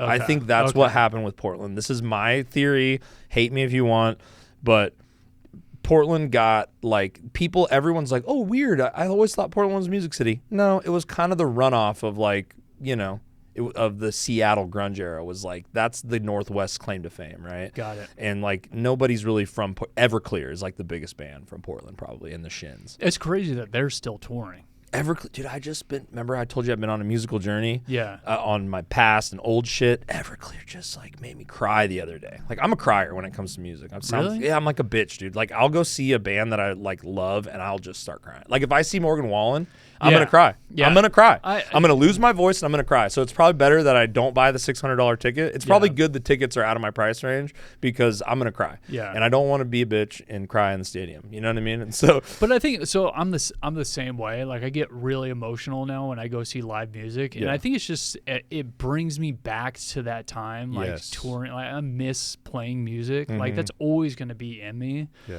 But just like it's you really feel the energy of all the people, and it's just for me, it's always an emotional thing. I'm like, fuck, this is. Well, it brings you back to where you heard that song. Like For sure. I remember like being like a kid and like I had like a Sony boombox that had a CD player and like my dad had this like tower that had like a glass door that you like push. It's like a spinning tower thing, like on two sides, and it had like you push the glass in and it pops out. And it has all the CDs in it. And I would just go through there and I'd grab like 5 of them and I'd run upstairs and like put them in my little blue, like, you know, where you could see the electronics on the inside and there was like a blue shell on the outside of it. Like it was like one of those, you know what I mean? Like boombox in like the early 2000s. And I would like, and one time my dad like came up and he was like, don't tell your mom, but I'm gonna like, we're gonna listen to this. And he put Sublime CD in there, right? And he's like, it said fuck, and it said all this stuff. So my dad's like, that's you know, cool, like showing me all this music. And my dad's a huge part. Both my parents really were like, we were always listening to music in the car. And I think a lot of the stuff I'm going back to is like stuff from road trips. So I used to listen to with my parents. Marcy Playground was like their favorite band. No and like, shit. And dude, they're so good. Yeah. They're so good. That's when like, it's one of those bands that had that one hit, that Sex and Candy song. Yeah. It's their worst song, and it's still great. Yeah. And it really is. A lot of people say that one hit is their worst song. They have better songs. That really is their worst song, and it's still a hit. That's so crazy. And like, so I went back, started listening to all that, and like, the emotions like poured over me. Like I fucking had to text my dad, like, look, I'm literally crying listening to Marcy Playground right now again, like a couple months ago. That's cool. And so it's like tapping back into all this stuff, you know, going into making new bystander music. And I'm like, I want to feel that. I want to feel emotion with music. And I want my music to have more of my emotion in it. You know what I mean? Yeah. And so, so anyway, yeah, I would like put CDs on, and Everclear was like, really like somewhere in the Afterglow or whatever that song is called. And then and like the album with that wonderful song on it, the Songs from My American Movie, like those just, they had bangers, dude. They might be the biggest band from Portland, like the best band that ever came out of Portland. Side note, you remember the band Candlebox? Vaguely. I never got into them. Okay. Yeah. What about them? I don't know. I was just thinking around that same realm of Everclear. Yeah. But. Matchbox 20 was like another one. Oh yeah. Something about boxes in that era. Everyone was, you know, Man in the Box, Alice in Chains. Everything was a box, you know. No, but anyway, let's go back to the photography thing. My buddy Matthias was like, even I think we were in 8th or 9th grade, and he was published in a magazine. Like that's how much of a fucking savage this kid was, with like prodigy. Everyone knew him he took everyone's senior pictures. You know what I mean? Like, and he's such a, like, he doesn't want to do it like for work, like, cause he loves it. You know what I mean? And it's like, he doesn't want to mix work and pleasure kind of thing, which I totally understand. I fucking appreciate that. But, anyway, so I owned a, flash forward, 10 years or whatever. We got a license to grow weed, me and my drummer. And so we owned a weed farm. My drummer's a grower. I'm like a salesman type person. So I was in branding and marketing and Instagram. So I was doing all that. He was like the mad scientist. And I was like, I need fucking dope photos of weed like we were talking about earlier. And so we bought the light box, and I had this little office space, and I set it up for him, moved his computer in there. I was like, I'll pay you $20 an hour. Come, it's the most you've ever made making photography, doing photography. Come work for me.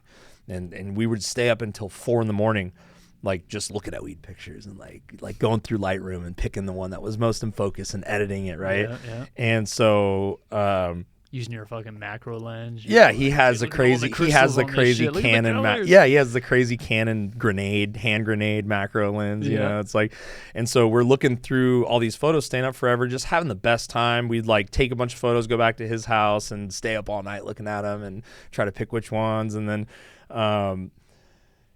then my business just starts, like, we start looking at the numbers, and me and my buddy had a shitty business partner that was like taking money from the business and stuff. And it was just like, this isn't going to work. Our rent was like $10,000 a month, and the market was tanking because all the outdoor guys were like selling weed for $500 a pound. And just like, there was no way this thing was going to work. After a certain point, it was like, all right, well, it's just failing.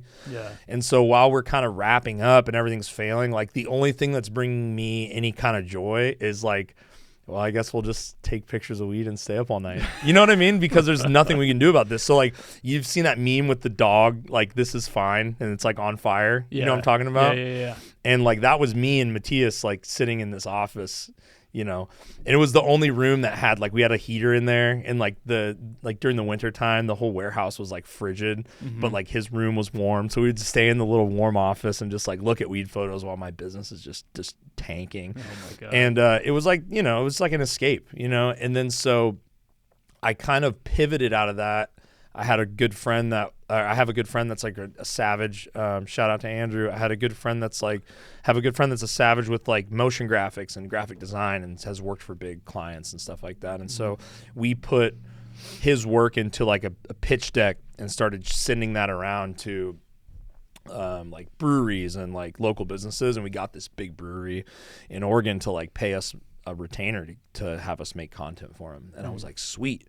Like we're doing this, so it's like my pivot. It's my backup. It's my escape route out of this, so I don't have to go back to working 9 to 5. Like I can, you know what I mean? Still bootstrap this self-employment thing together. And so initially, I'm like I'm paying Matthias to help me with, you know, the photo stuff, and then the business failed. The weed business failed, and I was like, I can't afford to pay him anymore, and I don't want him to do shit for me for free. You know what I mean? Yeah. And so I was like, I have to get a camera. And so I bought my first camera. It was that camera right there. And shout out to that camera. Shout out to that camera. For real though, shout out to that camera, dude. But it stays right there now. We don't use that camera anymore other than for this. But so I just kind of started, you know, taking stuff myself and just like taking pictures myself because I had the work before I had. Wait, you're taking pictures of yourself? No, doing it all myself basically. Oh, okay. Like taking pictures of the beer myself, you know, for this Was brewery. this before OnlyFans? Yeah. Yes. This is on MySpace. Yeah, this was like literally, this was 2019 or something.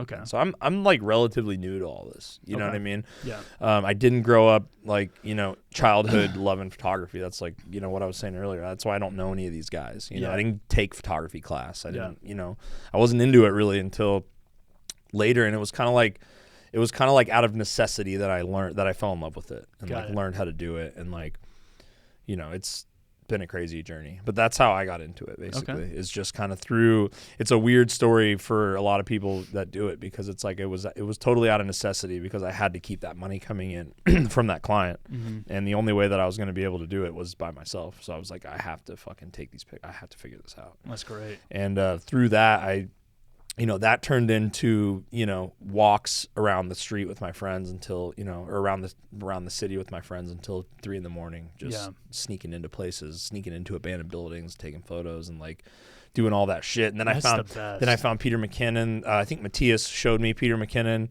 and it, like, just YouTube had a big thing to do with like learning, you know what I mean? I'm a product of YouTube University, you know, I and that's why I don't gatekeep stuff, dude. And that bothers me so much with everything, but particularly with photography because all the information is out there. Yeah. And so I'll help anybody.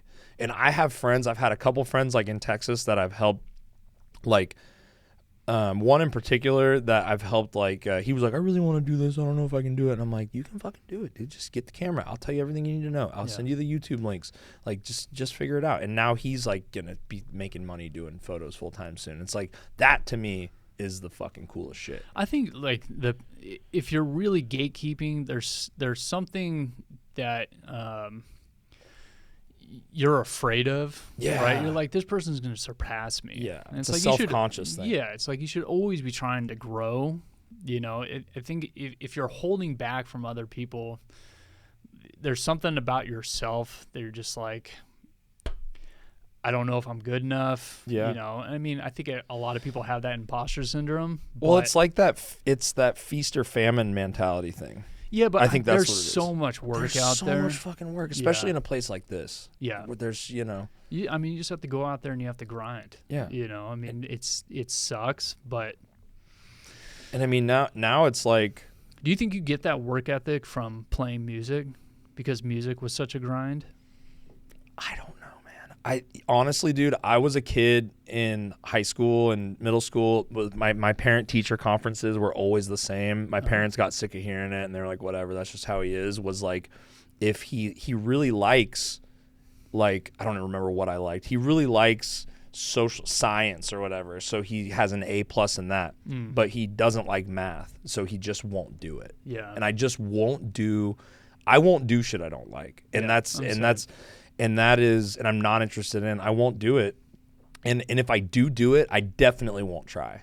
I won't try. I'm going to do the bare minimum to get the C so I can fucking pass and my mom won't ground me. I'm going to do the bare minimum. What is the bare minimum? I'm going to figure it out, and I'm going to do just barely that so I can get by. But then when I like something, it's fucking laser focus. Tunnel vision. Yeah. And so I think that's where the grind just comes from, things that I like. You know what I mean? Even music I could work harder at. Yeah. You know, I love doing music, but like I've said this before, it's like the whole process. I like playing music. And so everything that I do, everything I have to do, all the hoops I have to jump through to get there, it's like whatever I got to do so I can still play the music. So and that's all. Writing music for me, writing lyrics, recording music, that's like a book project that I don't want to do. Yeah, same. Right? Yep. But I love the presentation, right? Yeah. So it's like I want to get up in front of the class and say, look what I made. Yeah. You know what I mean? Yeah. So I'm going to jump through those fucking hoops to get to that moment, that 30 minutes on stage where I can fucking do my thing. Yeah. And like,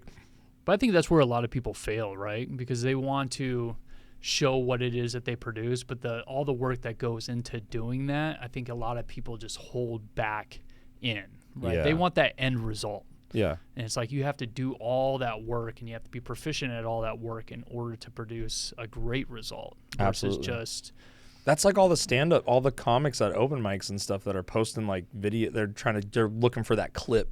Like they're not actually at the mic working on. They're like trying to get like a crowd work clip or like, you know. And I'm still new to like stand-up stuff, and I don't know what I'm talking about either. I'm not coming from any place of authority with that, but it's like it's you see people in all aspects of things that are like looking for the clip, or they're looking for something to post, but they're not doing the work necessarily to get there. Yeah. I think too, I mean, in that realm, that came about pretty recently, is people posting these clips. I think mostly the crowd work, but it's like if you post a bit, you can't really use that bit anymore because it's out there, right? That makes sense. Yeah. So you want to always have, I feel like, your material close to you and be presented at shows versus put out there on the or internet. on a special when you get it Or all on a together. special, yeah. Because then people, after they shoot the special, then they'll take those bits and they'll put them out on standalones, you know, just to have content being put out there. Exactly. But yeah, When did you first go full time with photography?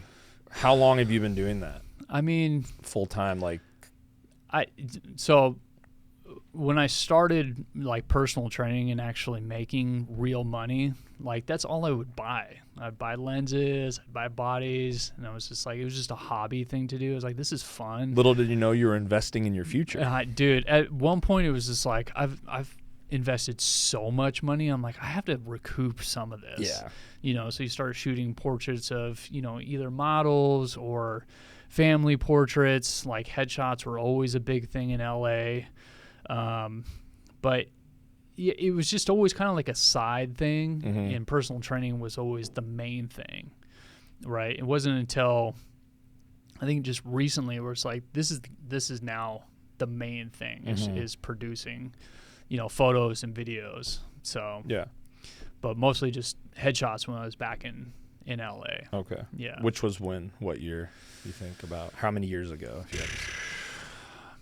2016, 15, somewhere around So there. how long after? Where I was actually like making some Yeah. money doing photography. So how long after you got the spy camera was it until you were actually trying to pursue photography? I mean, 10 years. 10 years. Yeah. Yeah. Because like I said, I think it's that thing of, this is something I love to do, and as soon as I turn it into work, then I'm just gonna lose it. You know, 'cause that's if you Matthias's thing. That's why he doesn't want to do everybody's like, you should do weddings, and he's like, I don't want to Dude, I've shot 3 weddings and I fucking hate it. I'm never gonna do weddings. No, I've seen some amazing work come out, but it's so much work and the stress of it, because I mean, you have one shot to get, you know, the kiss or whatever's happening. And if it's out of focus, if you fuck up, you fucking fuck up. Dude. You fucked up. Yeah, I don't dude. need no bridezilla fucking yelling at me. No, fuck that shit. I know, because I would be bridezilla. If, especially as a photographer, you don't want to be working my wedding. Yeah. You don't want it. When I get married, you don't want to be working my shit. I'm Yeah. gonna be, hey, where are you? You're supposed to be right here. Exactly. What's going on? Exactly. I'm gonna be bridezilla. Exactly. You know? Did you get the shot? But I mean, you talk to a lot of like these older photographers, and a lot of them are jaded. Like I was training this guy who was a big commercial photographer, and basically he was just saying that the industry is dying. Like it's dead, and like he was so jaded towards it, and I was like, but this is like, I want to do your job, you know? And he's just like, you don't want to do this. You mean back in the day? You had this conversation? Yeah, this is, Okay. I mean, yeah. And it's like talking to those, I mean, it would definitely start to kill the dream. Sure. You know, so you wouldn't really push to pursue it. Yeah. But it is what you make it. Yeah. You know, too. Like going back to the whole Peter McKinnon thing, it's like making a photo versus taking a photo. Yeah. You know, I think a lot of these guys, I don't want to say a lot of these guys, but a lot of people I think are just taking photos and not actually really pursuing some type of passion project that keeps them, you know, going back to it. Because I think if you get into like a niche and you're just shooting one thing all the time, it's like, yeah, that's your money maker, but you also have to have these side projects where you may not make any money. You have to do shit for free to keep yourself sane. Well, of course, but you want to shoot stuff that you actually love to shoot, yes, right? Yes. So a million times. Yes. Yeah. That's like when you came out to my little festival thing and took pictures of bands. Yeah. Like, just to fucking do something different. Yeah. Yeah. It was so much. I mean, just even You were having a blast too. It was Yeah. it was like cute to see you running around. You're like, dude, look at this. Like, look at this. I got the fucking Yeah. bass player. Dude. And I'm like, yes, Sean's fucking having fun out here. Oh yeah. Yeah. Being around live music, I mean, Yeah. is always great for me. I love it. I love it. Those pictures turned out sick too. Thanks, That was a fun time. That was a fun We're time. gonna have to do that again. I think dude, we have to run that one back. I do want to run it back. Yeah, let's run it back. I'll do it again. I love that. Shit. But yeah, so when did you get into the personal training thing then? Because I'm curious about all this. Were you always like a fit, like fucking health guy? No. Okay, so tell us. I mean- I want to know about the not fit, not healthy Shaun, and then I want to know when the personal trainer jacked fucking Shaun Okay. comes out Can of the woodwork. Can I take a piss break? Yeah, we'll be right back. Take a piss. All right. We'll be back. We're gonna take a piss All break, right. and we're back. All right, are you good? I'm Are you great, good? yeah. Are you feeling nice and empty right now? Ah, dude. Yeah, dude. So good. I mean, I'm drinking like 64 ounces of water. You held your piss for an hour and a half. We've already That was been, an hour and a half? We've already been going, dude. Dude, we've been fucking riffing. And we have more to talk about. I Yeah, got we more do. questions, We dude. do. So I need to know when. I Okay. need to know what. I want to know what pre health and wellness Shaun Nix looked like, Yeah. and then I want to know why you went into Okay. the healthy Shaun Nix. So, dude, I always say I was the fat kid. I mean, at 16, I was like 210 pounds. Yeah. But I never lifted weights. So it was a 210, like, Flabby. yes, 210. for sure. Like, I was the- a flabby 230 before how I am now. That's so crazy, dude. Yeah. Now I'm like how tall are you? 5'10"? 5'10", yeah. Yeah. I think my license says 5'11", but it's a lie. Yeah, I Yeah. mean, we'll say 6 foot. I'm tall enough. You You're know? tall I'm not a enough. short. I'm not a short king, but Okay. I'm not a tall guy. But 230 did not look good on me. Oh, dude, I mean, 230 now. I mean, that's big. For That's most definitely- people, unless you're 7 feet tall, you shouldn't be 230. I think if you're 230 at 7 feet tall, I mean, it's different height wise. Uh-huh. Like you're a rail Yeah. at 230 at 7 foot. Yeah. You know, it's wild. Yeah. But so I was always like the fat kid. I didn't get. Scoot over a little bit. Center up. Is he centered up, Tony? Okay. We have a problem with this table when people slide. Anyway, so you were at 210. Yeah, like 210. Okay. But the thing is, like, I skateboarded all the time, so I mean, that definitely helped to I think mitigate the weight. Maintain.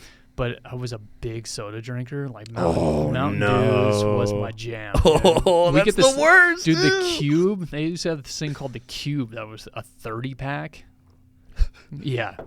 And not even the diet, just like Yeah. And it's like we never had terrible food in the house. Like Mhm. my mom never bought, like the sugary cereals and stuff like that. But I mean, I used to house like 4 grilled cheeses. Oh and, yeah. The fucking eating chicken was out of wings. hand as a kid. For sure. Yeah. For sure. So my math teacher, Mike Patton, he was the football coach, and he would always I had good calves just from skateboarding, and he had crazy calves too. I as have well. great calves. I've got great calves. But we'd always just joke around and flex our calves and stuff. And he's like, he invited me down to the gym one night to go lift. And it was my first introduction to the gym. How old were you? I mean, I was 16 Okay. years old. Overweight. And when I saw someone bench 135, so you have the 45-pound plate, I was like, that's the fucking coolest thing ever. Bench press, I mean, for dudes, it's You just how fell in much you love with bench. it. Yeah. I didn't necessarily fall in love, but I was just like, oh, that's something I want to be able to do. I want to be able to bench that. I think that's fucking cool. Because I mean, they're big plates at the time. It's How many is that? Is that 2 on each side or something? No, that's just one. Oh, it's okay. one 45-pound plate With the bar. With the bar. Okay. So he's the one who really introduced me into weightlifting. And then through my buddy Adam, his stepbrother Jason, who was older than I was, we ended up becoming friends, and he was my weightlifting partner. So we'd go to the YMCA and we'd lift all the time. I didn't know shit about shit, and that's when I really started to really get into weightlifting. And, I got pretty strong, and then I ended up moving to LA, going to music school, and then I started working at Guitar Center in Hollywood, and one of my managers, Chuck, he was really big into weightlifting, and so we talk about lifting weights all the time. And then I started getting into more dieting and starting to hone that in, and so I became the fit guy at Guitar Center because musicians in general, especially at that time, they were not into fitness at all. And let's say to back up here. Guitar Center employees. Guitar Center. Not musicians. Yeah. Even as a whole. I mean, we're eating musicians are unhealthy, but Guitar Center employees generally. Yeah. It's the 40-year-old overweight dude that's and he's an elitist about music. Yeah. Totally deluded. Yeah, still chasing the dream. The Guitar Center it's just employee. fucking give it up, bro. Yeah. So, I was the fit guy. I was the fit employee, right? So people would come up to me what do you do? How do I do this? How do I eat? Blah, blah, blah. And at one point, after working there for a couple of years, he came up to me and he was just you should go and be a trainer. And I'm like, really? And he's like, yeah, I don't think and I was a department manager at the time, and he was like, you should go and do in Hollywood? In Hollywood. And he's like, you should go and do this. And I was like, okay. So by my place was a 24-hour fitness, and there was a trainer there named Van. And Van was this jacked Asian dude, and I was like, fuck, I want to look like that guy. For some reason, jacked Asian dudes look the coolest, too, for some reason. They really do. I don't know why. I mean, jacked black dudes are pretty fucking cool. You're right. Jacked black dudes are cool.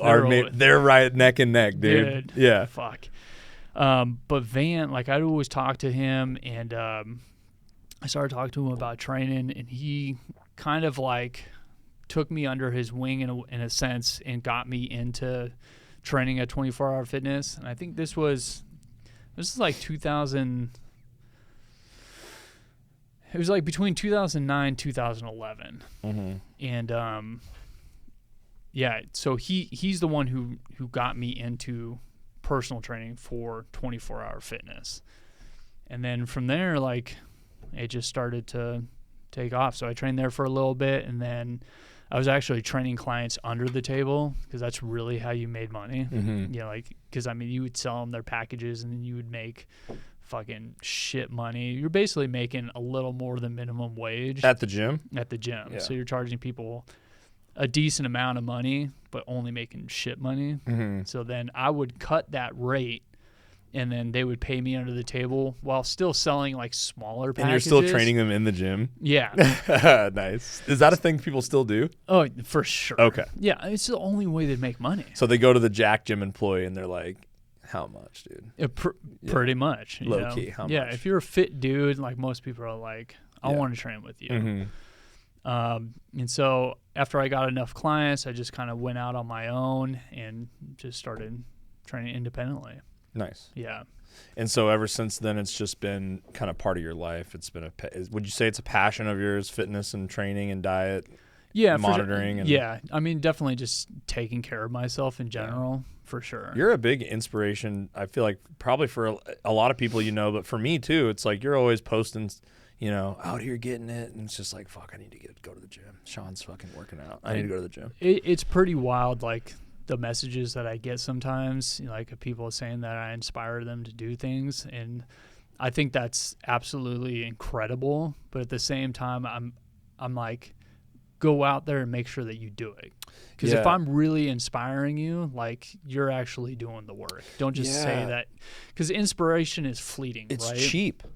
Right? Inspiration is cheap. I've heard about this. Like I've heard someone else say it, like inspiration is like, and I could be butchering the words here, but it's like motivation or being inspired by somebody is like cheap and selfish. Like it's just something where you're like, oh, that makes me feel good. Like it's like a dopamine thing. It makes me want to do something. And it's the work that's the real shit. You know what I mean? So it's like, because it's going to wear off at some point. Yes. And I'm the same thing, man. I go to motivational videos and stuff like in days I don't want to do anything, and it will get me hyped up. David Goggins. Like, Goggins, for sure. Yeah. But that'll get me through that point, but I know that it's going to wear off, and I have to, keep pushing myself. From inside. Yeah, exactly. Because, I mean, I was thinking about this the other day. It's like, I want to say like 70% of the time, like I don't want to do it. I'm not motivated to do it. I'm tired. My body hurts. I'm like, I don't want to do it, but I have to do something. And how do you? That was another thing I wrote down. Like, how do you stay inspired to like? Because walk us through a Shaun Nix Tuesday. The Shaun Nix Tuesday. Yeah, walk us through your normal day. So I mean, usually I wake up. I eat. What time? 7:00 in the morning. Not as early as I thought. Yeah, I mean, I was waking up at like 6 or 5:30. 2 eggs, 3 egg whites. Now it's like I have a portion of yogurt. I mix it with some protein powder, and that's usually my breakfast. Okay. My eggs are always my staple. I just love breakfast food. And then lunch and dinner are always usually the same. It's like some type of lean protein, some type of carbohydrate. I usually cook it with, some ghee. So I have some fat in there. So it's either like sweet potatoes or rice, some type of vegetable, whether it be broccoli, spinach. I like broccolini a lot. And it's usually the same with those meals. I don't like a lot of variation. And I think when people get too much variation in their diet is usually when they start to go off, and I'm very regimented in where I weigh out all my food. Oh, damn. You have a scale and shit? Oh, yeah, for sure.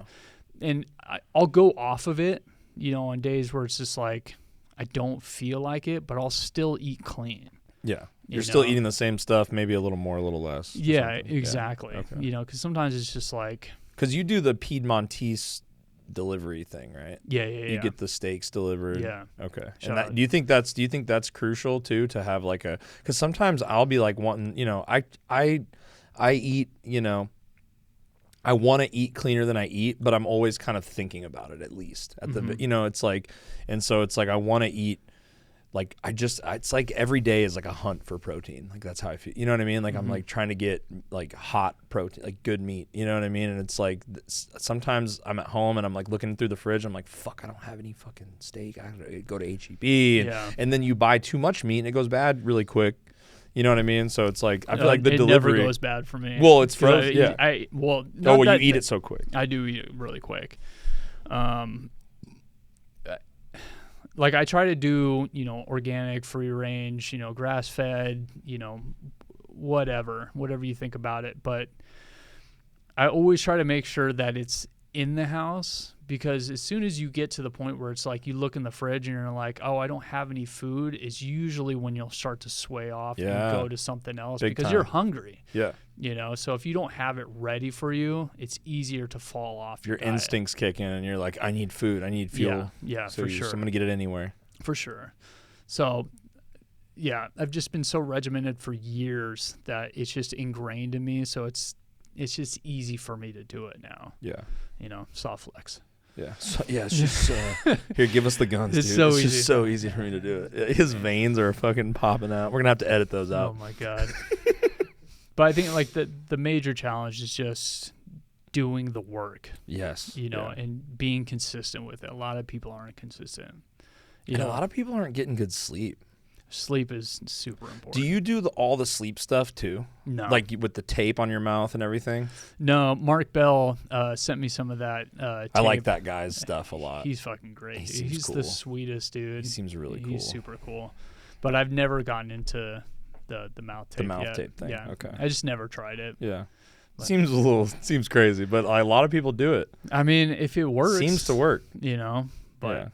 yeah, I just never got into it. So how quick was the transformation from like overweight, not lifting weights, Shaun?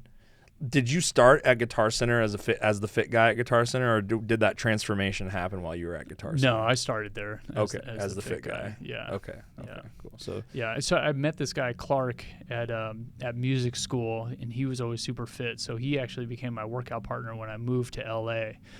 And so we just worked out all the time. I mean, he was definitely more regimented than I was, because I think he was doing like some like bodybuilding at the time, or not at the time, but he did it in the past. And so he would kind of coach me along with certain things. But how important do you think it is to have a good workout partner? Because it seems like I feel like it is, especially for somebody that's really in the weeds, and like your personal health and fitness and stuff is like a mess, and your diet is like a mess, like a messy room where you don't know where to start cleaning it up. Yeah. Like it seems like going at it alone at first might be like super daunting and like maybe turn people off from it or derail people from their goals or something. Like, do you think having a person...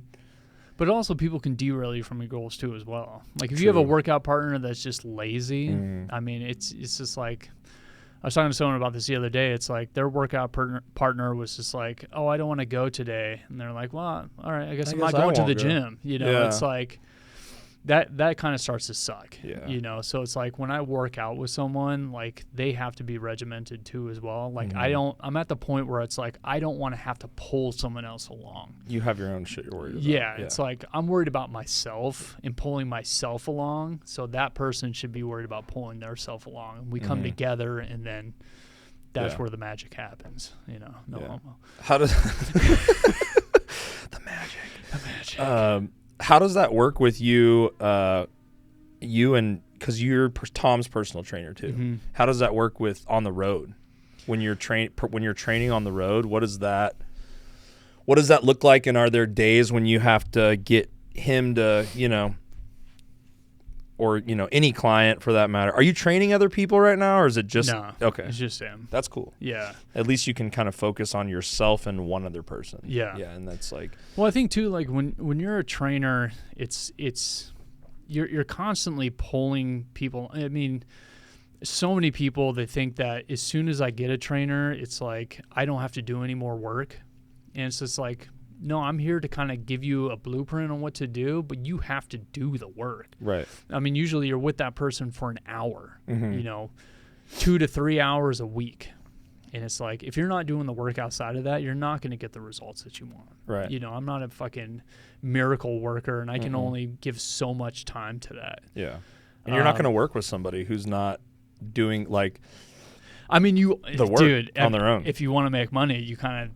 That's a good client. That's in a way like that's a money maker. Somebody that kind of is their own worst enemy, right? I mean, for sure, but it really brings you down. It affects your own training too as well, because like you're constantly pouring out all this energy and motivation, information.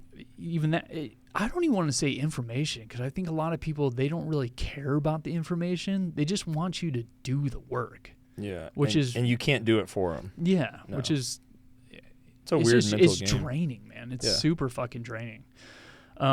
What's great about working with Tom, he's so self-motivated. So, he's constantly doing the work all the time. Mm-hmm. And you're just kind of like a sponsor at this point. a fitness sponsor, like a check-in kind of. Yeah, He probably likes working out with you too. Oh, for sure. So I don't think I'd probably be around if he right. didn't. Yeah. You know? Yeah. And we work out together now mostly versus me just telling him what to do. Because I think it's that camaraderie, and then also it's just like we're both kind of motivating each other. Like, it's motivating to watch him do what he does, and I think it's motivating for him to watch me, do what I do. Especially with the consistency. So it's like with this last tour, we were on tour for almost 2 years. So it's like being around someone that is consistent in fitness helps them to be motivated to do the consistency themselves. Right. Especially when you're around someone, watching them eat and just be like, well, how does this person stay in shape? Like, what do they do? And watching them on a daily basis, I think really, really helps. And that's something that I always wanted to do too, is that when you're around someone just an hour a week, it's like, they're picking up little things, but they're not actually seeing the work that goes into being a fit person. Yeah, there's a lot of mental work. There's a lot of work in the kitchen. Yeah. Right? For sure. And being on tour, that's the hardest part. Dude, yeah, you sent me a text on one of our last tours. You were like, how's it going, dude? I don't know if I just came across you right. You were like, or you DM'd me or something, and we were just talking, and I was like, good, man. I'm trying to do good. I've been trying to eat healthy. We're trying to work out. And you were like, cool. How's the drinking going? Yeah. And I was like, why'd you have to bring that up? It's like, not good. Yeah, dude, that's definitely a big thing. Yeah. Luckily, Tom's not a drinker, so don't have to worry about that. That's a lot of calories you don't have to worry about your client intaking. Yeah, it's just a lot of extra calories upon, getting clean or just eating good on the road is tough, because you're constantly eating at restaurants, so portion size really starts to play a role.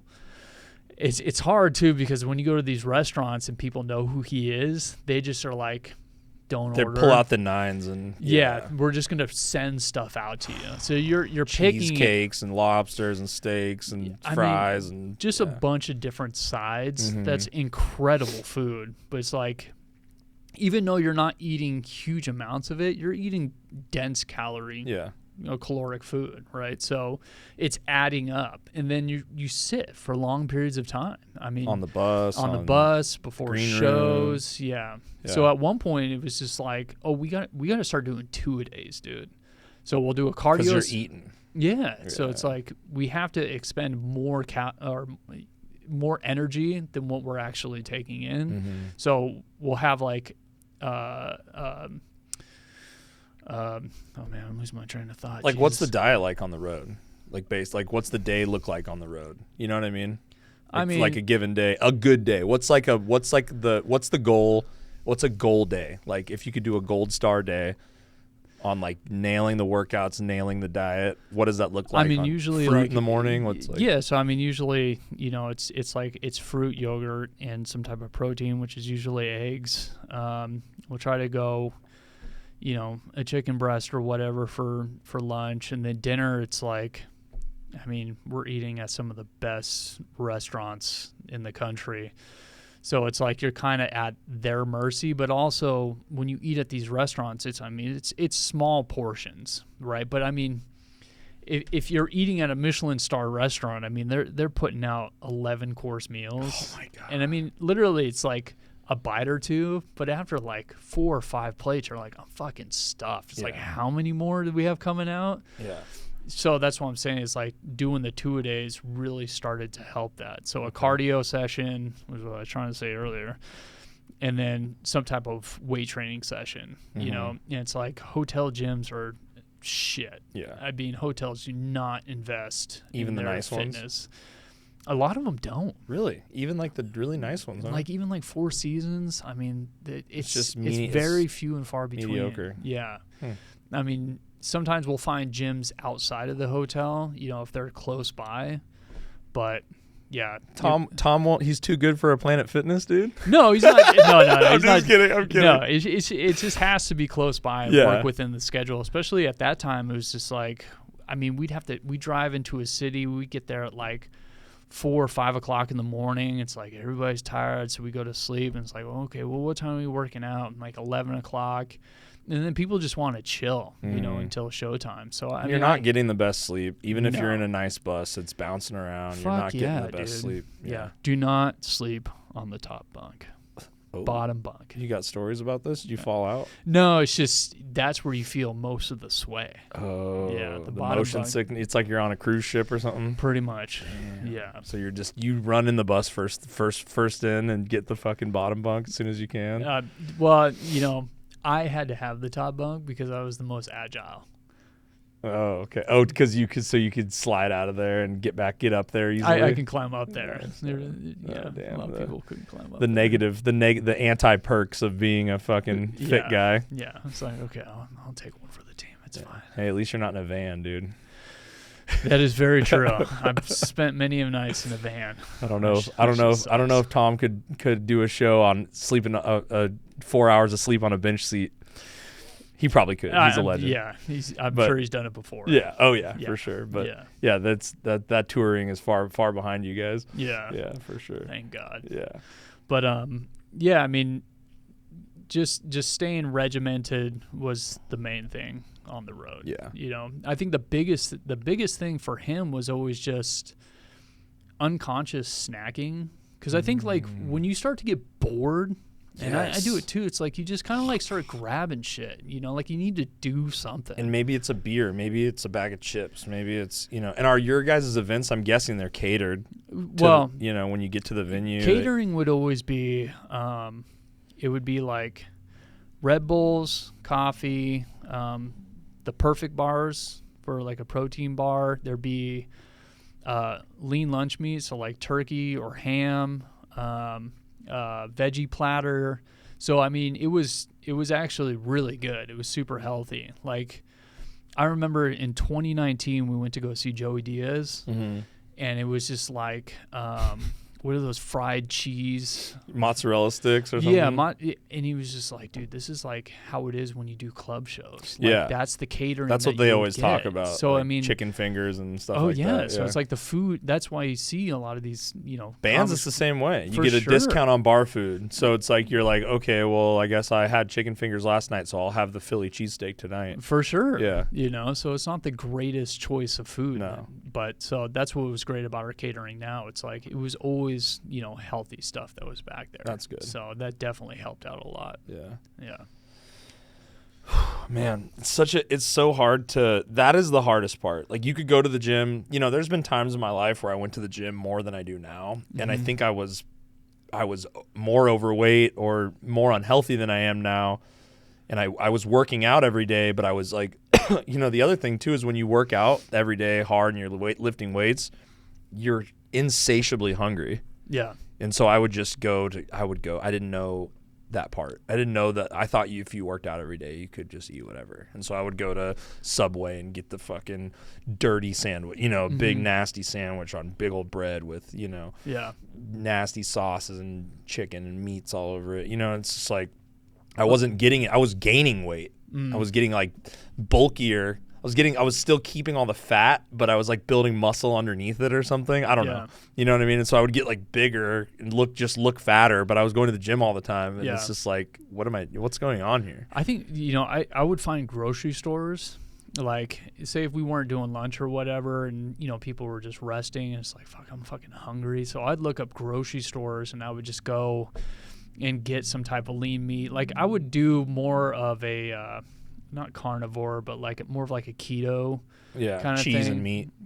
Yeah, so I'd have some type of protein, some type of fat, and that would be, or I grab, some fruit, stuff like that, and that would be like my lunch. That would hold me over, you know, and I just put it in the fridge in the hotel room and Our drummer's like really into fitness. Mm-hmm. Like out of all of us, he's like the most fit and into fitness.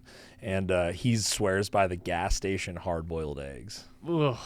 And they're actually pretty good. Really? They're not as gross as they look in that package with like a little bit of water in them. Like it's so gross looking, but like you rip those suckers open at Buc-ee's, they in like bigger gas stations like a Love's. Yeah. They come in like the same cup with a lid that like a banana pudding comes in out here at like a barbecue spot. You know, it's like a iced coffee cup with like a little lid that goes up, like a Slurpee lid. Yeah. And there's like 6 eggs in there, and it's like $3 or something. Yeah.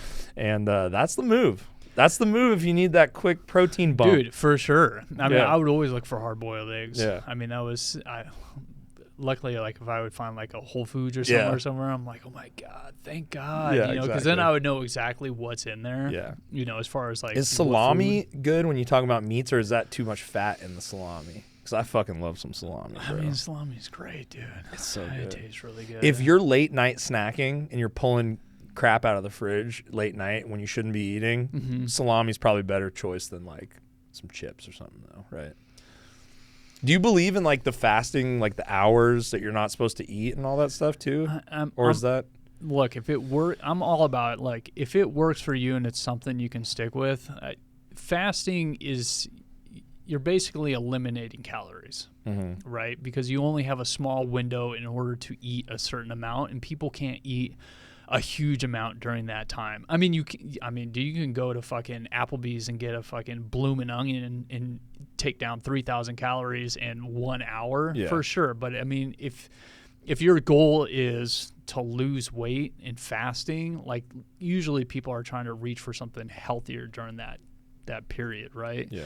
So most people can't eat huge amounts of protein, you know, in a small window. If you're doing like a 6 hour, right? It's so hard to get protein out, honestly. Yeah, for sure. So that's really what it is. You're just eliminating so many calories throughout the day. Yeah. Yeah. So. But then your energy level, if you don't do it right, could be like way lower, right? It could be, but I mean, I think that's all, you know, what you're actually putting in your body. You know, like I said, if you're reaching for fast food, I mean, you're going to have this spike and this low. Yeah. You know, usually if you eat a heavy meal, you're just like, ugh. Yeah, exactly. So. Yeah, I feel like when I eat dinner at like a reasonable hour, like 8 o'clock or, you know, not 8, between 7 and 9, which is like early for me. If I eat dinner around that time, and maybe I don't go to bed until 12 or 1, you know, and I'll get that like, oh man, I'm fucking feeling snacky. Like I'm feeling kind of hungry, you know, like after dinner hungry, snacky feeling. Then if I can fight that off and just go to drink water and go to bed, then I feel and look so good the next day. Sure. Like I get in the shower and I'm like, damn, right, you know, hell yeah. Like even today, I like didn't eat anything. Went to an open mic last night and I was there until 2 a.m. And then I came home, went straight to bed, and I woke up this morning. My stomach felt a little empty. Still haven't really eaten much today, but I'm like, I feel sharp. You know what I mean? Like I felt like I looked good and I feel good when I woke up in the morning. I felt light on my feet. You know, the worst is like, it almost is worse than a hangover sometimes. When you know what I think a great fix of that is that after you eat dinner, like obviously whatever, wait a little bit, but brush your teeth. Because most people don't want to eat after they brush their teeth. So it's like a mind game you're playing. Exactly. So I'll go and I'll brush my teeth and just drink water. Like if I know that I'm going to stay up and edit, you know, for a certain period of time, that's usually what I'll do. Smart. So I'll remember that. Brush my teeth earlier. Yeah. That's the way to go. And just brush your teeth in general. Just brush your teeth in general. That's always a good habit to have. But yeah, what do you think is the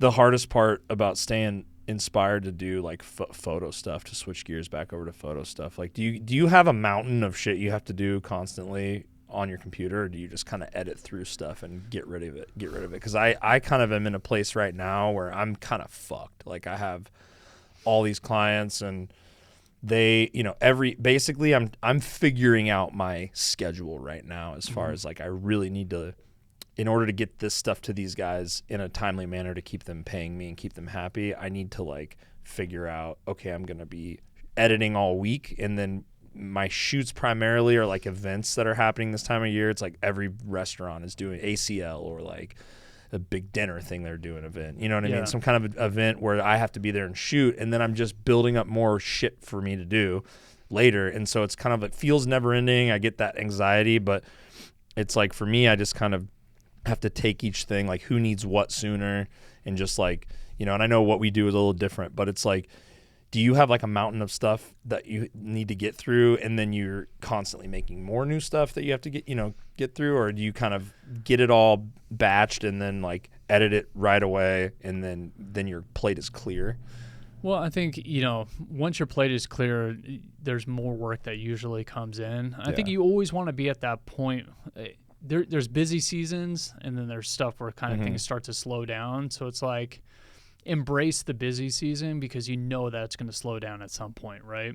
So right now we're doing the money shot. So we're taking a lot of the photos from the last tour, and we're doing like a one-off kind of sale.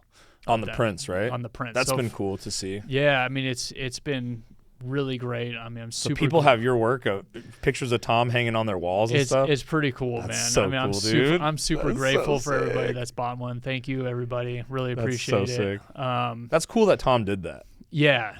You know, for you, or Yeah. or maybe it's for him, for you, whatever, whoever it's for. It's just cool to showcase your work like that. Yeah, no, I'm super grateful for it. So you're getting that stuff ready for print. Yeah, so it's like with each drop, like, you know, we're dropping a certain amount of shows.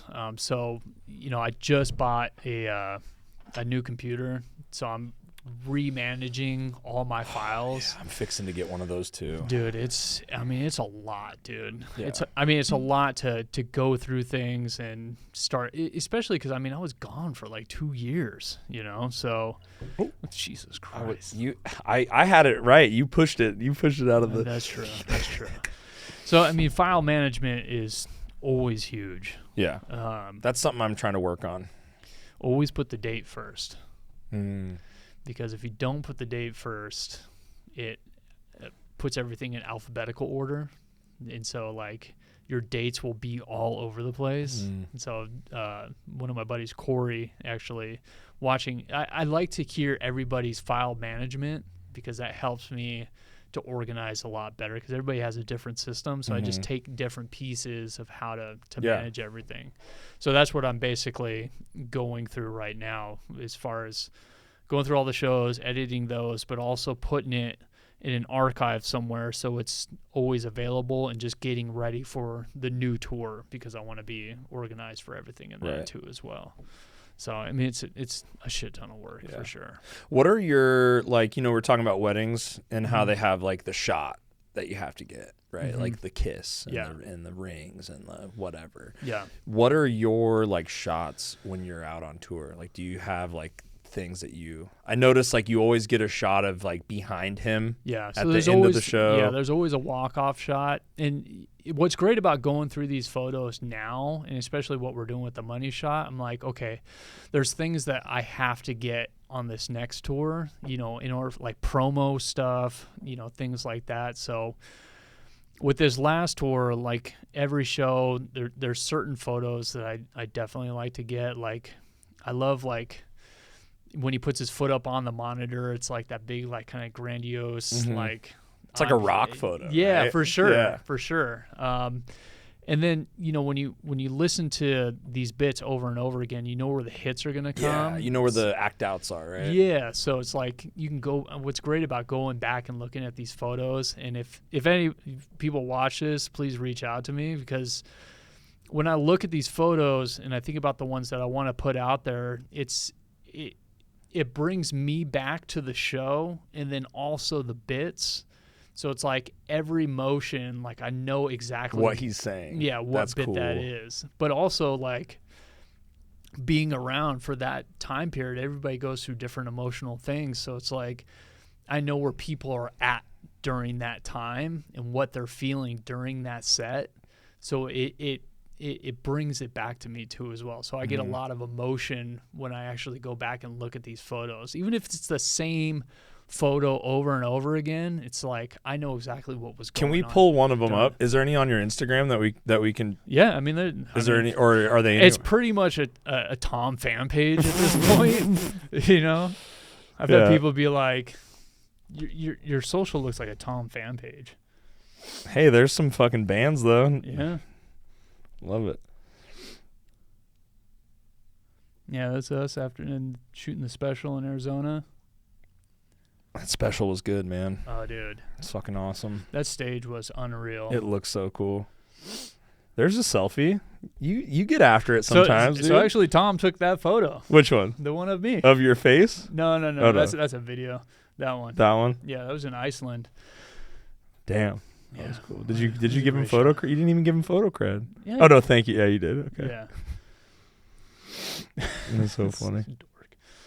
Dork. Does he use a camera too on the road for like memory shots, or does he just use his phone? So we actually went to Leica. And really? We got him a little. I think it's a deluxe camera. A little banger for him to just take some point and shoots. Because he wanted to. He used to I guess be into photography back in the day. So he wanted to That's get cool. something. Just that's probably why he like document. appreciates your work and wants like a good photographer around and not Yeah. just fucking I mean, some he definitely rando. He definitely appreciates the arts. Yeah, that's but cool. also, I mean, it's all about the hang. Yeah, You know, if you can hang and be chill and yeah. be around someone all the time. That reminds me. You know what bothers me? It's What's just like that? a pet peeve with photographers, Yeah. and I see this shit all the time. Is these overly prepared, too much gear, anxiety-ridden. I gotta get the shot. I gotta set up. I gotta get the shot. I gotta shoot coming up. You're that guy. I can definitely be that guy. I No, can but definitely bring but- too much gear to a session. I'm Okay, just like, gear is maybe a variable here, but I'm talking about like the guy who's like overly concerned about all these little things, and then at the end of the day, the work doesn't fucking look good. You know what I mean? And you're like, dude, you're obsessing over a bunch of shit that doesn't matter. Like for me, I show up with virtually nothing. I try to show up with like the least amount possible because I'm not going to dick around with it. Yeah. It depends on if it's like a big, I haven't really ever done anything that was like such a big deal that I needed to have all this gear. But it's like, I've seen dudes show up with lights and gimbals and all this stuff, and like their work doesn't even look like they had any of that. Or it's like it's like, I don't know what you need to focus on, and I'm not here to tell anybody how to do anything, but it's annoying. Like you're freaking out you're like so nervous about the shoot and so anxious that you're like not even I'm here to tell people what to do. working about you're not even worried about the shot itself. I don't know.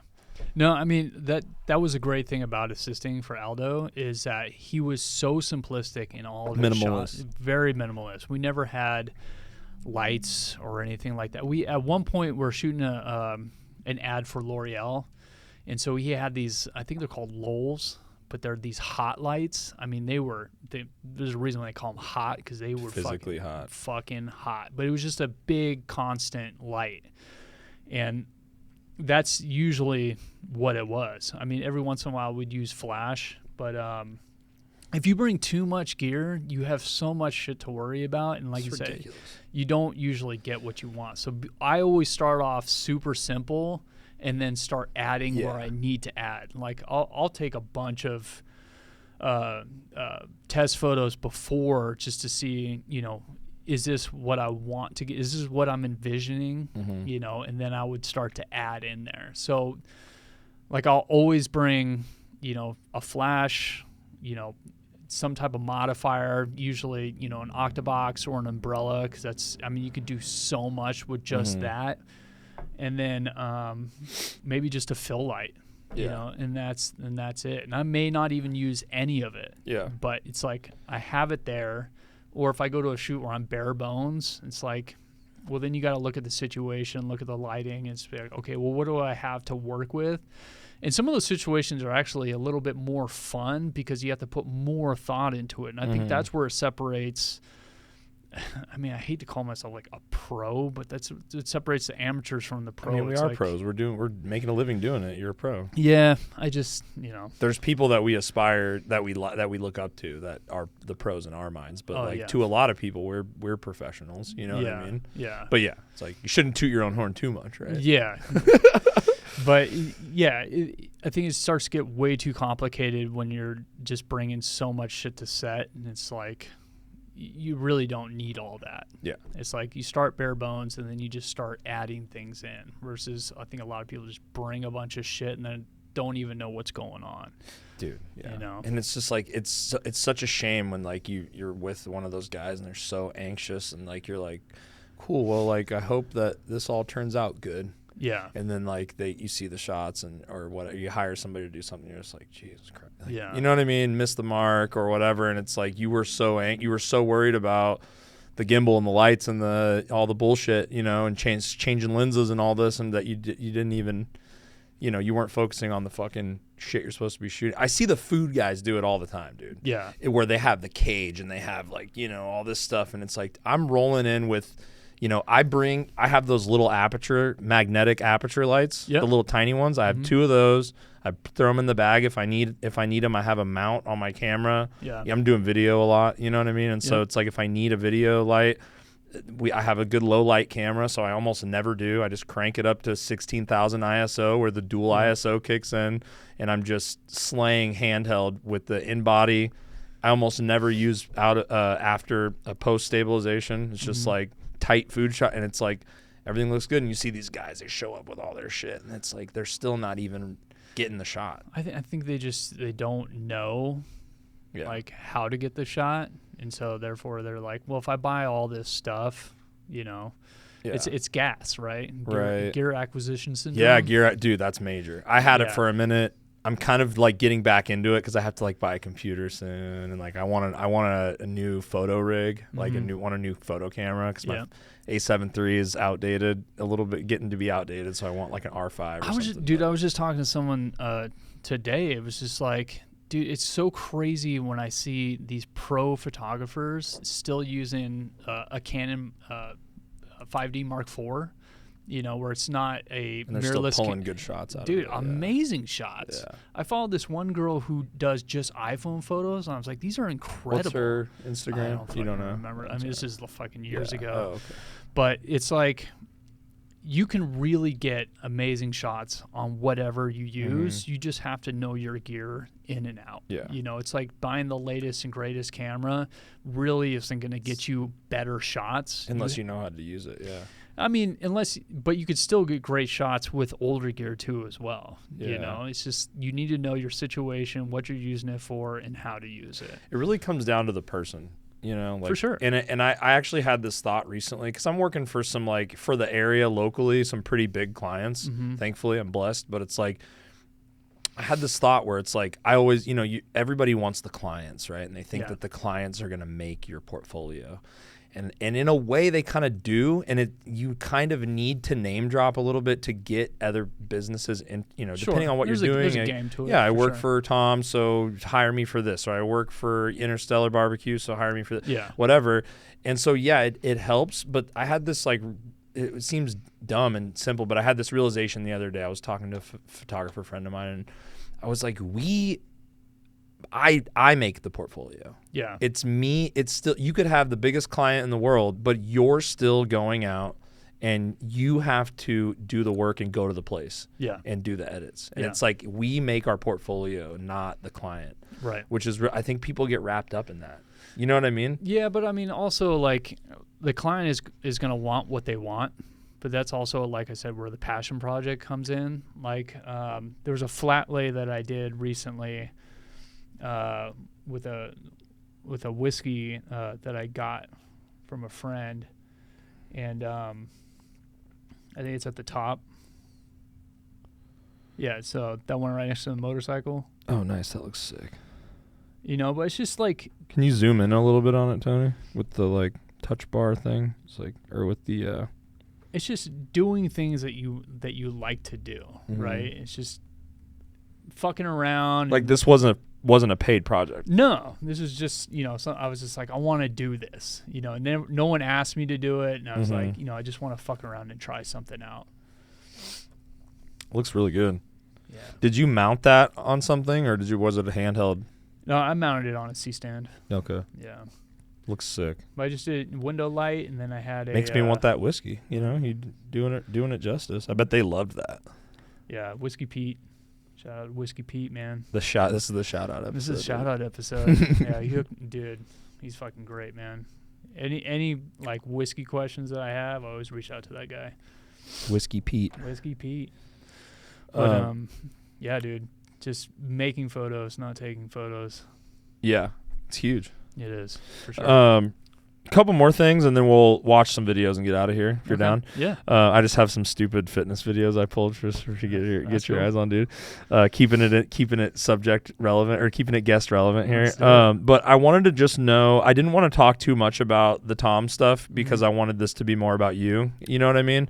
And because you're so much more to me. You know, to me, you're so much more than just a guy that fucking takes pictures for Tom. So it's like, of course, I'm super interested in you and what you do, and Same. So, but I do want to. I think people that follow you, or even people that look at this for and just find out about you through this, they're gonna want to know how that whole thing came about you working for him. So I wanted to hear that story as well, and then just some of the coolest shit that you've done on tour.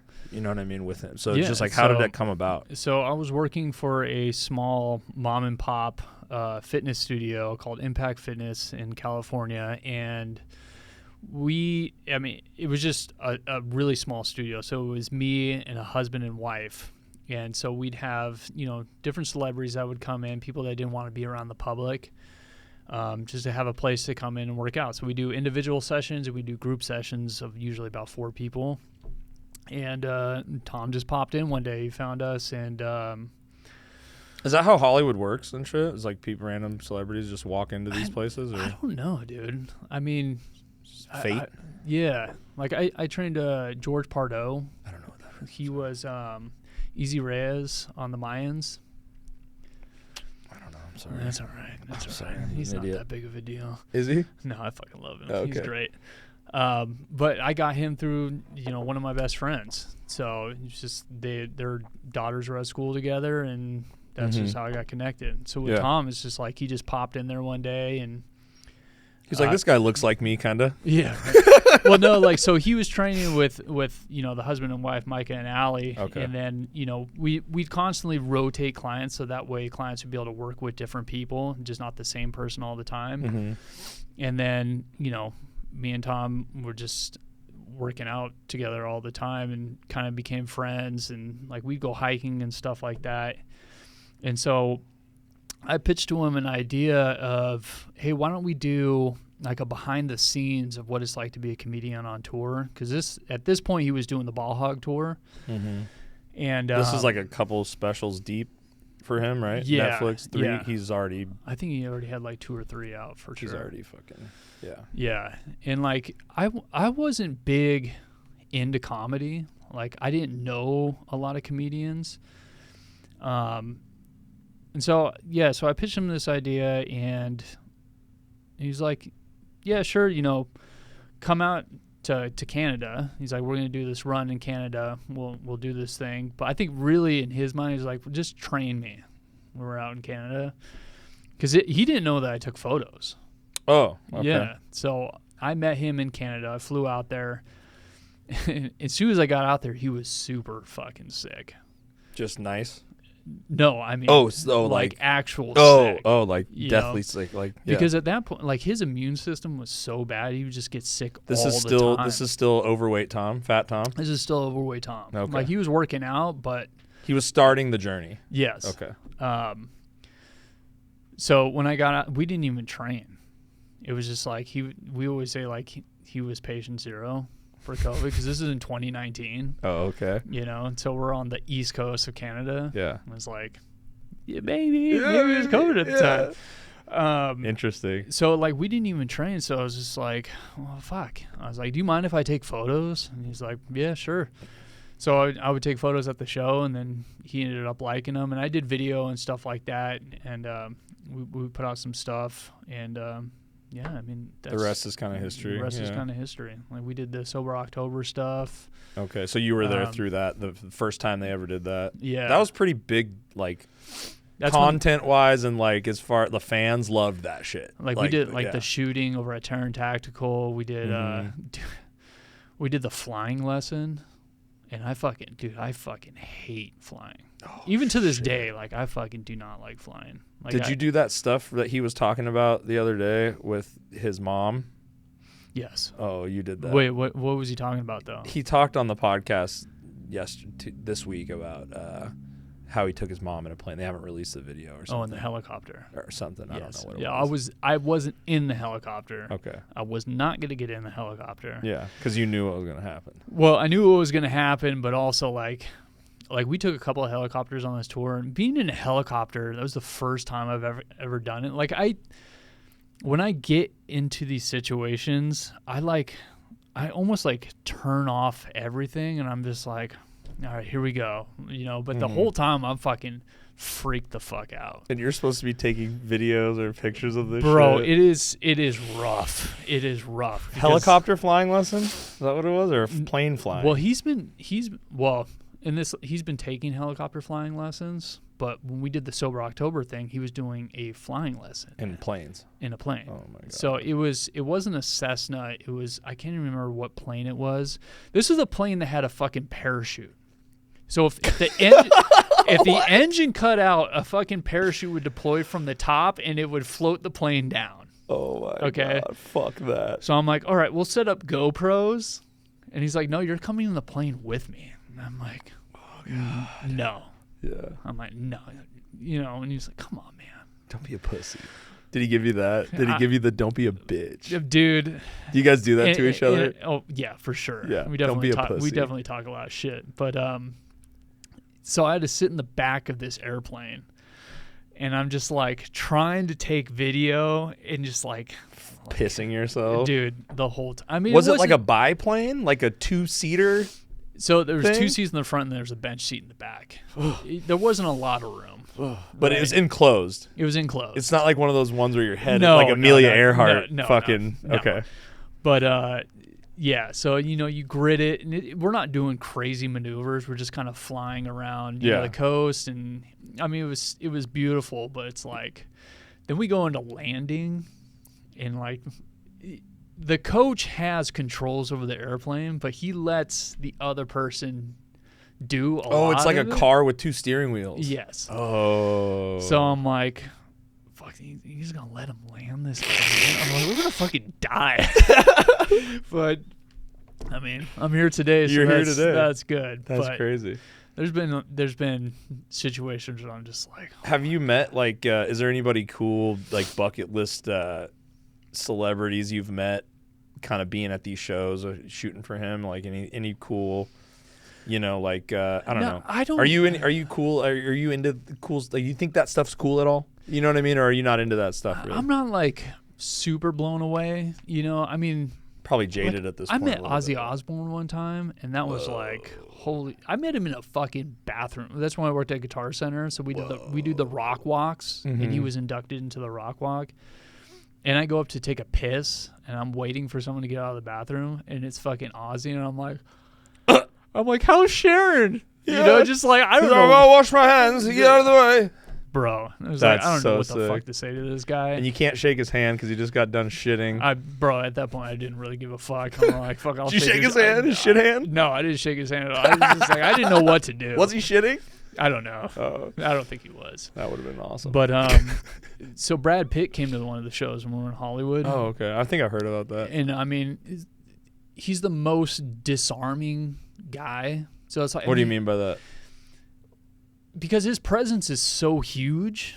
I mean, he's a world-renowned movie star. He's like the movie star. He's like the dude. He's the king of Hollywood. Like, it's fucking, one of the kings. It's Brad Pitt. Yeah. Right? But he comes in the room and he's just like, dude, I'm a normal fucking, calm the fuck down. Yeah. So it kind of brings everybody back down to an even level. Yeah. He's just such a cool dude. That's how my buddy was talking about that I had on the podcast that was touring with Metallica. Oh, yeah. He was talking about how they were like the first day of tour, they came in and they brought him a cake and brought him some whiskey, and they were like, hey, what's up, guys? And they're just like, what the fuck is going on right now? But they have to do that, otherwise it's going to be like a weird dynamic. They almost have to come in and be like, hey, we're normal guys.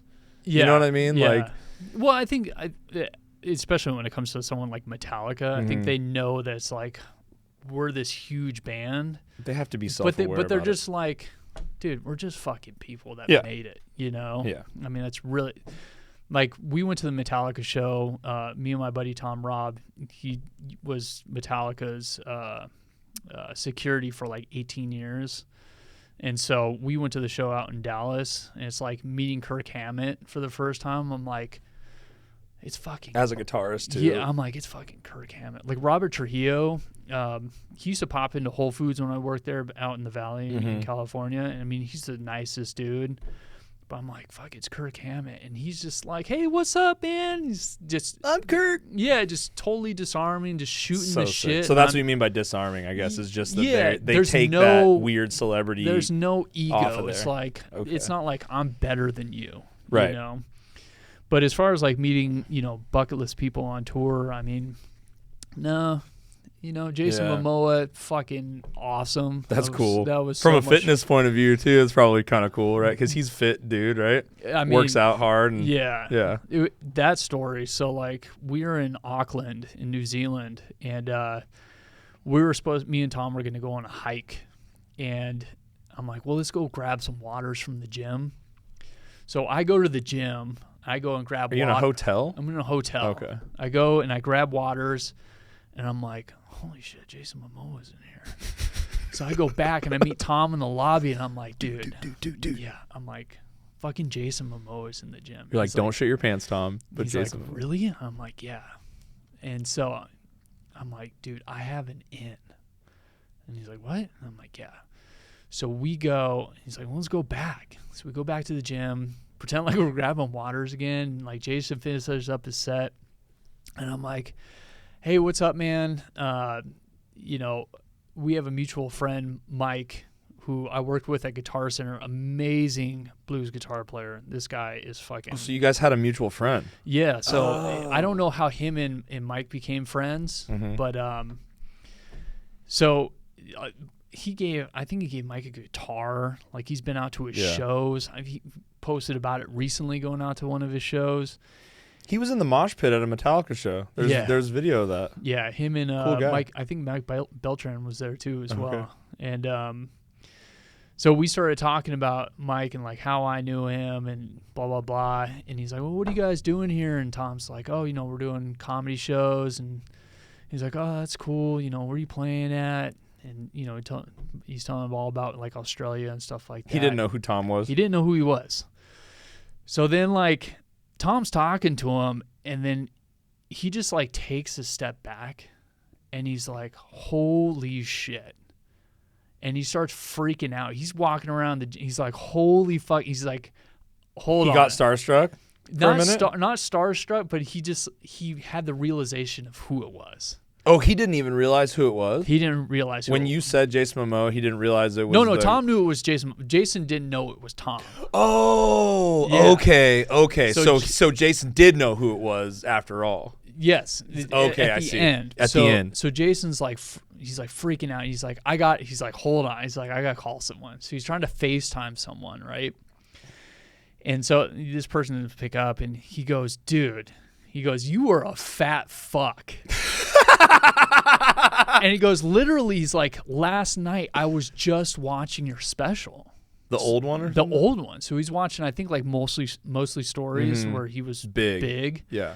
And obviously he's lost a lot of weight since then, so he didn't recognize who it was. Do you know how much weight it is? Do you guys have a figure on that yet? Dude, I think 100 pounds? no. It's probably about like 70, 50 or 60 pounds. You know? It looks insane. It looks like it looks like 100 pounds. Oh yeah, you know what I mean? It's for insane. sure. There was one point in tour where he wanted me to take a picture of him with his shirt off because Bert was posting all these shoulder pictures. Yeah. And that was like the first time that I saw him with his shirt off in a long time, and I was like, "Holy shit!" When he was on the horse, I think I remember one of those. No, it was before then. Really? Yeah, I can't even remember what city we're in. I'm like, dude. Shouts to Tom, dude. Yeah. He's fucking crushing it, dude. I was like, He bro, looks you awesome. look fucking great. Doesn't need to hear it from me, but fucking good job, Tom. I was like, dude, I didn't even realize what was going on under there until he took it off, and I was like, bro, what It's the so cool fuck? because as like a fan or somebody that follows along, it's like you get to be proud of somebody that's like that you enjoy that entertains you. You're like, fucking it's awesome to Yeah. see. Makes you want to go to the gym. Well, you what's know? great is, I mean, watching fan interactions and people coming up to me like, you've inspired me to start working out and to start. I mean, that's fucking you, baby. That's wonderful. That's you. I love that. It's Tom because he has to do the work, but it's also has to do a lot with you too. I don't take credit for it because, like you said, it's like the other person really has to do the work, and he's put in the work, right? So. But you're a big part of it too. You're a humble dragon. You're a big part of it. You got to give yourself some credit sometimes too. I appreciate that. Anyway, so Jason Momoa realizes it's Tom. Says you were a fat fuck not too long ago. Yeah. So I mean, so they just start talking and blah blah blah, and Jason's like, we should meet up later and hang out and have drinks and blah blah blah. And Jason starts talking about his new vodka line that had come out. And so he invites us up to his hotel room. And this is the point where I started geeking out. It's like Jason Momoa, like, it doesn't do any, like, I don't get starstruck. No, and I mean, I'm not even a Game of Thrones fan. And that's like his claim to fame. So, you know what I mean? Like, yeah. I mean, I respect his work. of course. But it's like, obviously, like Kirk Hammett, I mean, Metallica is just something that that's grew up on. a starstruck moment for you, right? Yeah, I'm just like, yeah. Like I said, it's the whole disarming. But Jason Momoa, you're like, whoa, this is cool. Yeah, exactly. Yeah. So he invites us up to his hotel room. So I guess when Jason travels, he travels with everything. Dude, he brought like 6 guitars with him, old vintage guitars, an amplifier. He seems like the coolest dude. Dude, I mean, he's super rad. Yeah. All of his Leica shit. Oh, he's a camera nerd too? He's a fucking big Shut the Leica fuck up. nerd. Yeah. That's so sick. And red cameras. Red. So he's just showing He's got us, red cameras on the road? dude, Komodos or whatever? Yeah. Oh all my this god. shit. Cinema lenses. I'm like, dude, you travel with all this shit? That's so sick. Like, if he's going to be someplace for a long period of time, he wants to make it his home. Was he shooting out there or something? He was shooting something. Aquaman or some shit? No, it was something else. I don't know if it's even come out yet, but yeah, he was shooting something in New Zealand and Australia. Okay. So, yeah, I was just geeking out. That's so sick. This shit. You're like, I don't fucking care about anything. Just talk to me all you're like, about your fucking cameras. You're like, I already thought you were cool from just like being a TV star and being jacked. And then it was cool that I ran into you, and now we're nerding out about fucking camera shit too. Yeah. Like, could this fucking get any cooler? Dude, even like guitar super shit. cool. Yeah. I mean, like, dude, this is fucking rad, dude. That's so sick. And then we went and met him later on and just drank for a couple of hours and had a really good time, dude. That's awesome, It was definitely a lot of fun. Yeah. Well, hopefully there's a lot more of those experiences in your future, man. I hope so too. Yeah. Cool. You guys got any tours or anything? I guess you probably can't talk about it if you do. No, I think you guys gonna be doing some traveling. It's about to pick back up, right? Yeah. So I think next year. So he'll do the New Year's show again in Hawaii. That's been announced, and then next year we'll definitely pick up. Yeah. So what's great about the tour next year? I mean, what we did this past 2 years is something that someone would do in their 20s. I mean, 303 shows. That's fucking ridiculous. It's fucking. What did he call it again? The I'm Coming Everywhere tour. That's so fucking genius. I know, right? So this next tour will just be way bigger shows, and then I think it's like more 2 weekends a month. Okay. So it's a lot more manageable. So just more chill. Especially because you have a kiddo now. Yeah. So you can't be gone all that time anymore. Yeah. It definitely makes it a lot harder. Yeah. But sure. Well, it's still going to be fun, man. Yeah, for sure. Let's watch some shit and get out of here. All right. Here, let's see. I think I can help control here. Let's see. What do we got? So I pulled some videos here. Tony, you can just don't put the camera on here until I find the stuff, So I wanted to know what's going on here. Is this fake? Oh, those are implants for sure. I've seen this dude. But why? What's the volume? What's the sound? I wanted to play a game called Natural or Steroids, Definitely natural. I don't get it, man. What is this just? How does he feel like that looks good? Is this just for like internet view? Like why? Or so these are implant. He got literal like girls get tit implants. Yeah, bicep implants. Yeah, guys do that. Looks like he does. Dude, guys are getting calf implants. That's so gay. are you getting Dude, implants in your calf? Look at this guy. Know. Does he think it's cool? Does he think it's funny? Oh, he thinks it's definitely cool. Really? Yeah, he's just You think he thinks, look at him flexing his fucking, like, are those fake too? Are these, is this 100%. all? So his whole, he's like a skinny guy. Maybe he's fit, but he's put fake shit in his boobs are ridiculous. Those are some straight knockers, dude. Dude. I want to see this guy in his 70s. I want to see this guy in a bathing suit, dude, and like a tube top. I want to see him in some female clothing. I mean, he didn't leave much to the imagination. Look at those, dude. You think he implanted his wiener? What's his wiener? I don't know. He's not. It's not printing, so he's not printing at all. I'm not seeing anything down there. It's just up here. That's on his OnlyFans. Yeah, exactly. He's just giving you a taste. And It's just you got to pay for the rest. Right, exactly. That's wild. Jesus. Holy shit. Would you ever do that? Fuck. There's another dude that's like that too. He's got the crazy biceps, the crazy like implanted biceps, but he has nothing else. And then he has the big lips. The duck lips? Yeah, the big injected lips. Oh my God. He looks like he's like Russian or something. Do you know his name? Can we look him up? I don't. Damn. He's all over the place. Some of these I haven't even watched yet. I think I've seen this one. Let's see. I want you to tell me. The crazy thing is that like me and Tom, like our chat, like our text chat is all death videos. Yeah. Like we send each other some crazy fucking shit. Some of these are really horrible. Okay. Yeah, like I mean, we'll send each other. Like I've seen a lot of these. Okay. Like I just want you to tell me what went wrong here and what he could have done differently. Sure. I guess. Yeah. Can you turn it down on the Bluetooth just a little bit? Just pull that slider down. yeah. Oh! You all right, man? Like, how much weight is that? God, that's like That's 315 plus change. What's the change? The bar? No, there's some little change weights on the side. Oh, I some see. 5s and 2.5s. So I mean, that's a decent amount of weight. is that proper form here? Yeah, it looks great. Okay, and he just does this happen? Does this happen a I'm lot? not an expert on Okay. Olympic lifting, but Is that what he's doing here? Training, like doing that kind of Olympic lifting? yeah.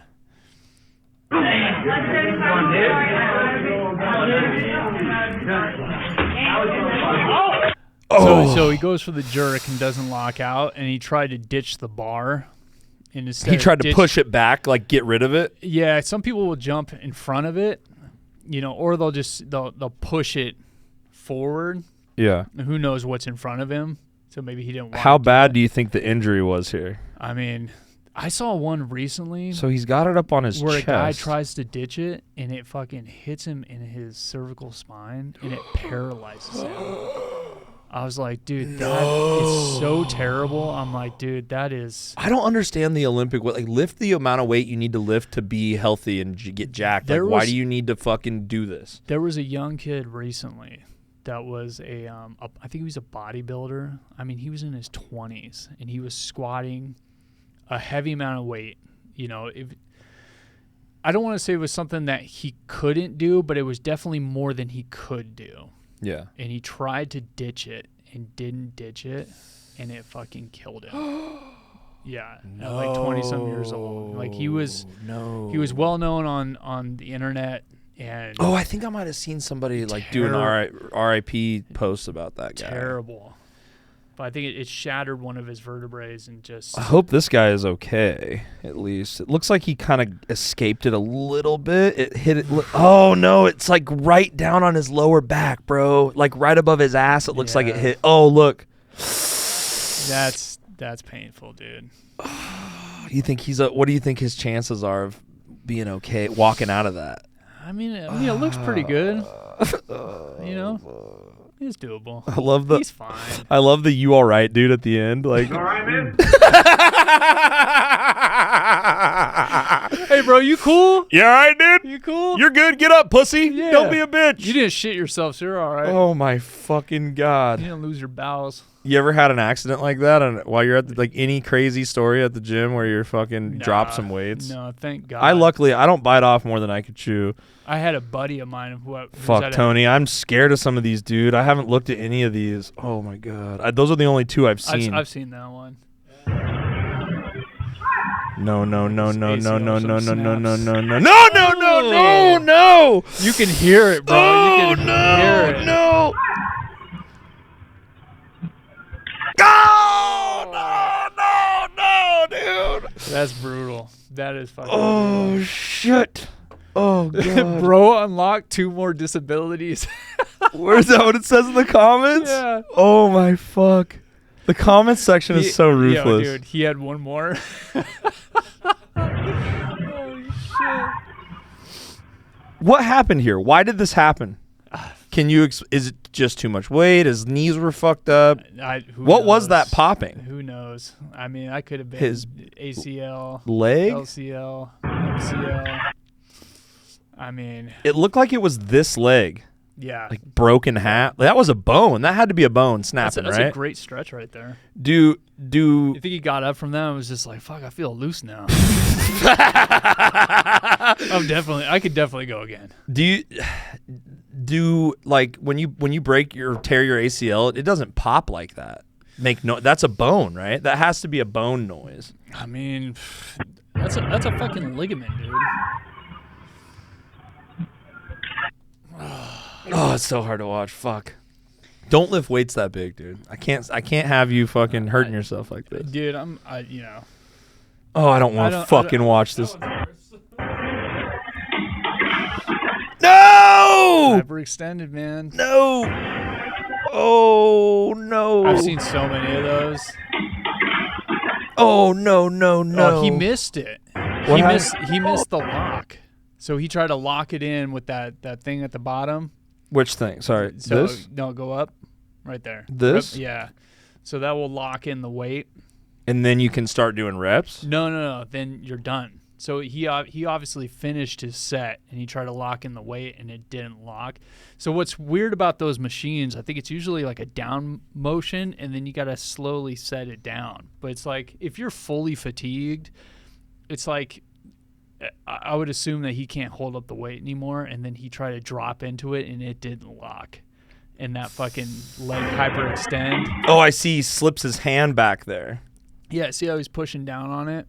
And then it he didn't. tried to drop it in.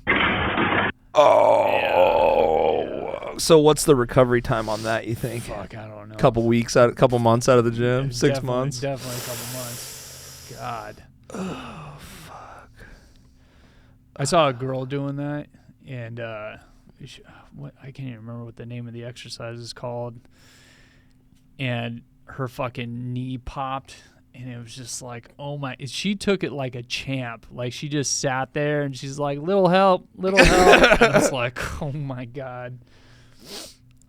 Here, let's lighten the mood real quick. You've probably seen this. It's a little mood lightener. So agile for his weight. That's epic. How does he do that? I don't know. How does he? That's all. Is that real? I think it is. It's amazing. I think that's AI. No. It's a shitty video. Look at that backflip. It's awesome. How does he? I guess his center of gravity. Maybe he has good control over like his center. He is the center of gravity. Do you think they put that in reverse? I think that's reverse. It actually looks kind of like he started back over there Yeah. and landed here. Yes. It's fucking still awesome, dude. I love the internet is undefeated. I swear. It is crazy. What else, If it Tony? wasn't How in many of Spanish. these did you get? What is this? Oh, that's just like a bad posture one. Look at that dude's neck, though. Probably I like how he's sitting in the demonetized. handicap seat. What is he do? Yeah, that's just Is that bad posture? Here, talking to your mic. Is that bad posture, or is that just like a good stretch? I you mean, know? he's just super flexible, man. That thoracic's fine. I like the last shot. I was just He looks like intrigued- Spider-Man right here. Look, the last shot, this one, or the first shot. It looks like He's my just spidey he's senses just- are he's tingling. just posing right there. I was intrigued by his flexibility there. Yeah, Yeah. absolutely The feet crossing and everything. incredible.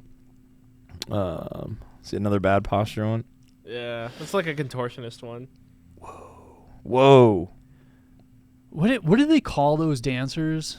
Like, you've seen those dudes that do that crazy, like, bone fucking. They have all those double jointed motions that That's they a can do. contortionist. Contortionists, yeah. No, but like they do a dance with it. It's fucking wild. It's don't know. actually called something. You want to look it up, Tony? Yeah. Contortionist dance. You can take the mouse, I guess. That's crazy though. Look at that fucking his head's touching his ass. No, look at the bike meme. What is that? I don't know. It's like Grand Theft Auto. It's like a mod on Grand Theft Auto is what that is. That's so funny. So weird. Gymnastics is crazy. Like, dude, I went to one of those things like where that big guy was where he's doing backflips. They have those like all over where it's like a warehouse full of trampolines, Yeah. you know, and you pay kids go and do their birthday there. People get fucked up Oh yeah. at those things. And Well, you remember like when you jump on a trampoline, you'd be able to bounce people. yeah, like you would have your friends would sit and then you would sit and then your friends would jump and try to bounce you as high as they could. But even if you were in the middle, right, and you're jumping and like they would get you higher and higher, like you would wait to the timing and then you'd press down in order to like spring them back up Yeah. again.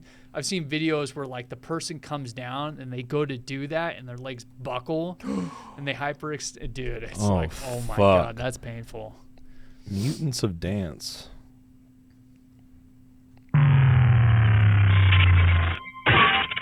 Is this what you're talking about? No, these guys are Asian. What the fuck?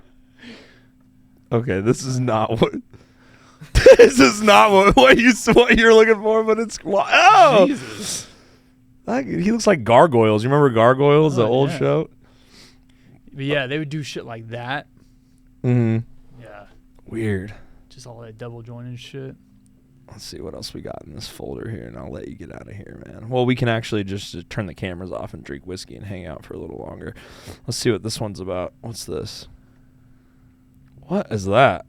Is that a workout? It's like a workout device. Yeah, it's like a for- specialty bar. Yeah, I was just wondering if that's something. I want to say I saw this video and I was reading a comment and this guy was talking about, you know, that it's like, yeah. What? Is it supposed to be better? It almost looks like it's like cheating.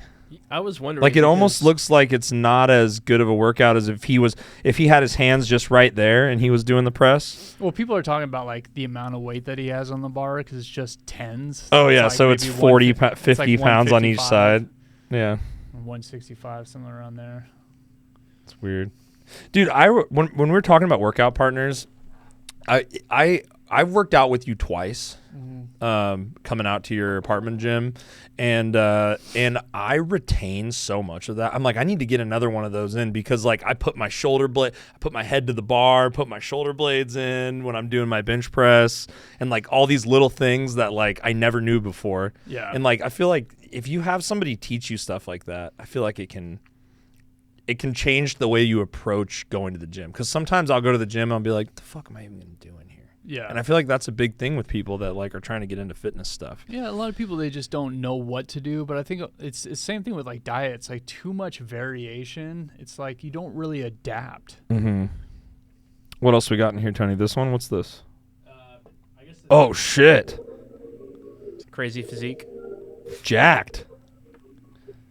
I have but that's so blown out. Man, jacked. Natural, you think? Is that a dude? Is that a trans woman? I don't think so.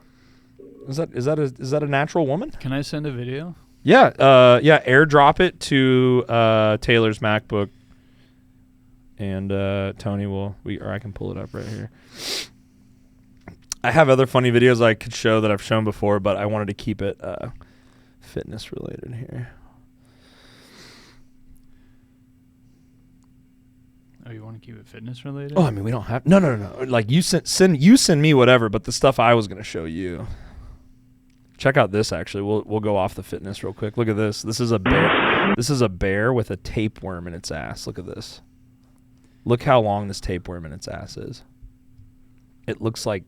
Describe that for the people listening.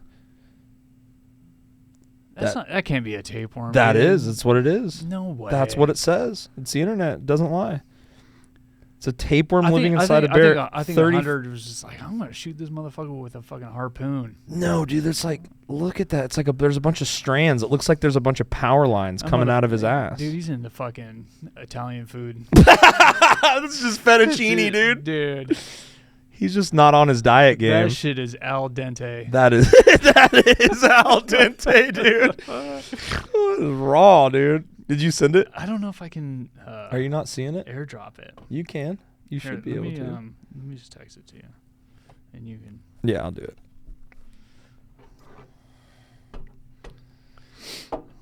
You ever play golf? Yeah. Look at this guy here. Is this how you are on the golf course? I hate fucking games. So Tom's Agent Gene's Andrew, his dad, I think he put out the video of him playing golf, but he's a rager when it comes to golf. Like he freaks out. Freaks the fuck out. He's like that.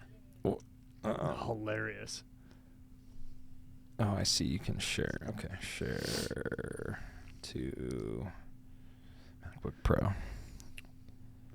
Check out the fitness level of this guy. All right. Hang on. Let's see. Tony, can you? I can't do it with this mouse. Can you zoom in with the touchpad? Thank you. All right. All right, we got volume here. So what's going on here? What is this? Like an altercation? So this has got to be in Europe somewhere. I mean, this dude. Full screen it real quick.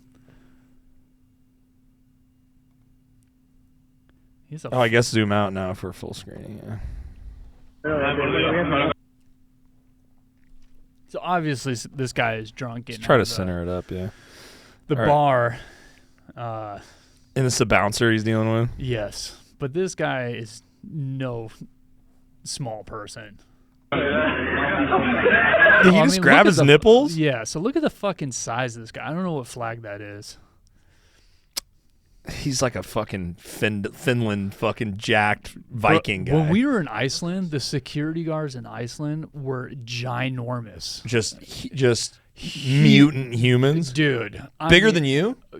Because, I mean, you're tall and fit, and so it's like you look like a bouncer. These guys all look like strongmen. Really? I mean, like they're moving tires and shit. Yeah, they were like 6'5", just ginormous. The sweetest dudes, but it's right. like you until you fuck up. These guys would fucking tear you limb from limb. All right, let's see this. This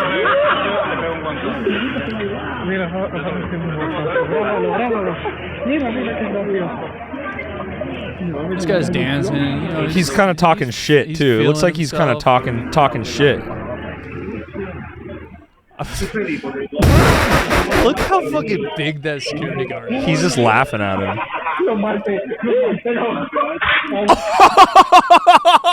Bro. Dude, he pushed him into oblivion. Bro. He pushed him into oblivion. And the guy, he's like, what the fuck? Oh, he smacks him again. Bro. Dude, that smack was heard around the world. Oh my God, dude, an open face smack knocked that man out. You know, dude, Dana needs to call this guy right now and put him on power slap. That dude's hand is as big as that guy's head. Dude, hang on, I gotta watch this again. The build up is fucking awesome.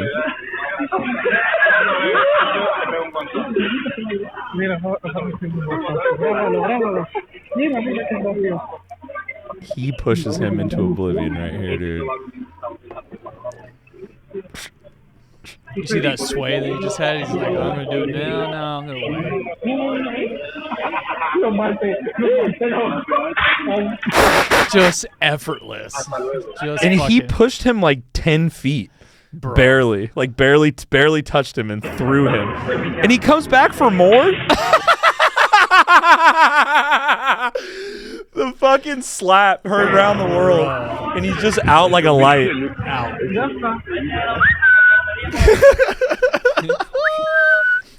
Holy shit, dude. I gotta send you what? one more. Are you going to send me another one? Do it. Hold on. Do it. I'm going to go over my notes. I think we fucking talked about everything, dude. It's been a great time hanging out with you, buddy. Dude, Here, I'm going to pour you one little drop so you can cheers me one more amazing. time. I can't believe this is your first pod ever. I'm so honored. I'm so glad you fucking came out and did this with me, man. Thank you so much. No, thank you. Dude. Cheers, brother. This has been great. Yeah. Cheers. It's not that scary once you start going. Once you get it going, it's the idea of the podcast. Doing a podcast is daunting, especially when you're around kind of like podcast royalty. It's probably, you know what I mean? Like it's probably like your standards are set, like what a podcast is. It's like it's probably daunting, but it's like, dude, we're just fucking hanging out. A good podcast is just like you said, it's all about the hang. It is all about the hang. All More right, and more. Here's more of a fitness one. Okay. This can get a bunch of hate. Can for you? this. So if you hit the little share guy, you should be able to airdrop it to the. But computer. This works. I'm taking it from our chat. Oh, okay. Just copy and pasting it. All right. Let's see here. It's all right. It just takes 5 seconds. Airdrop is amazing. I'm never going. I don't is so understand great. people that are on fucking Android. They don't understand. They don't.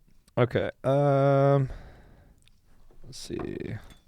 Yeah, I don't think full screen's working in our benefit right now, Tony. I think you just need to zoom in and kind of center it up. This is Normally we like CrossFit. to download the videos, but here, I'll let you do it real quick. We're still kind of working out the kinks, man. That's We're all still a young pod, you know what I mean? I think we're doing good for a young I pod. We think got so a good too. spot. I think so too. I think in 10 years it'll be even better, you know what I mean? It'll be great. All right, so what's going on here? Can you explain? Can you preface this at all? Yeah, so these are the butterfly pull-ups, CrossFit. This is how to train for it. And this guy's, Is he being funny or is this real? this is real. That's how you really train That's for how it? you really train for it. Is Yeah, this like an I mean, Olympic thing that people do? This is proper form. Weird. Yeah. What a weird thing. No, it's all fake. Oh, it's fake. Yeah, it's all Okay. fake. Oh, okay. But he's making fun of how funny it looks, or Yeah, what? yeah, It does look funny. it does.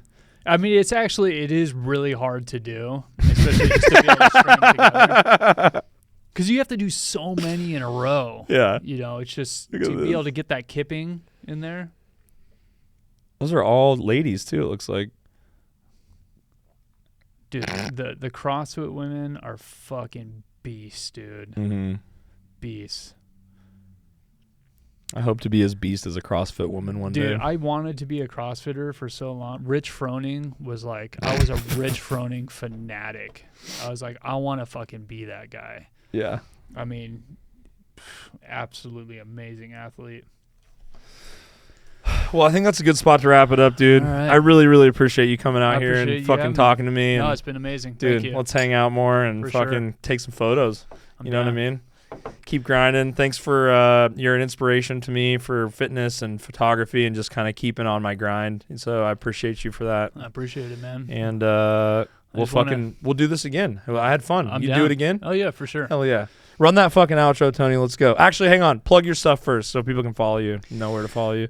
Just really Instagram, Shaun Nix Photography. Shaun Nix Photography, Yeah. baby. Bye, Shaun. SHAUN. Netflix fucked it up and put SEAN. SEAN. SEAN. Yeah. No. Oh, it's SHAUN. SHAUN. Not W, not SEAN. SHAUN. UN. Shaun Nix, ladies and gentlemen. Cheers, buddy. Thank Cheers, you. buddy. Run Thank that you. fucking outro. Let's do it.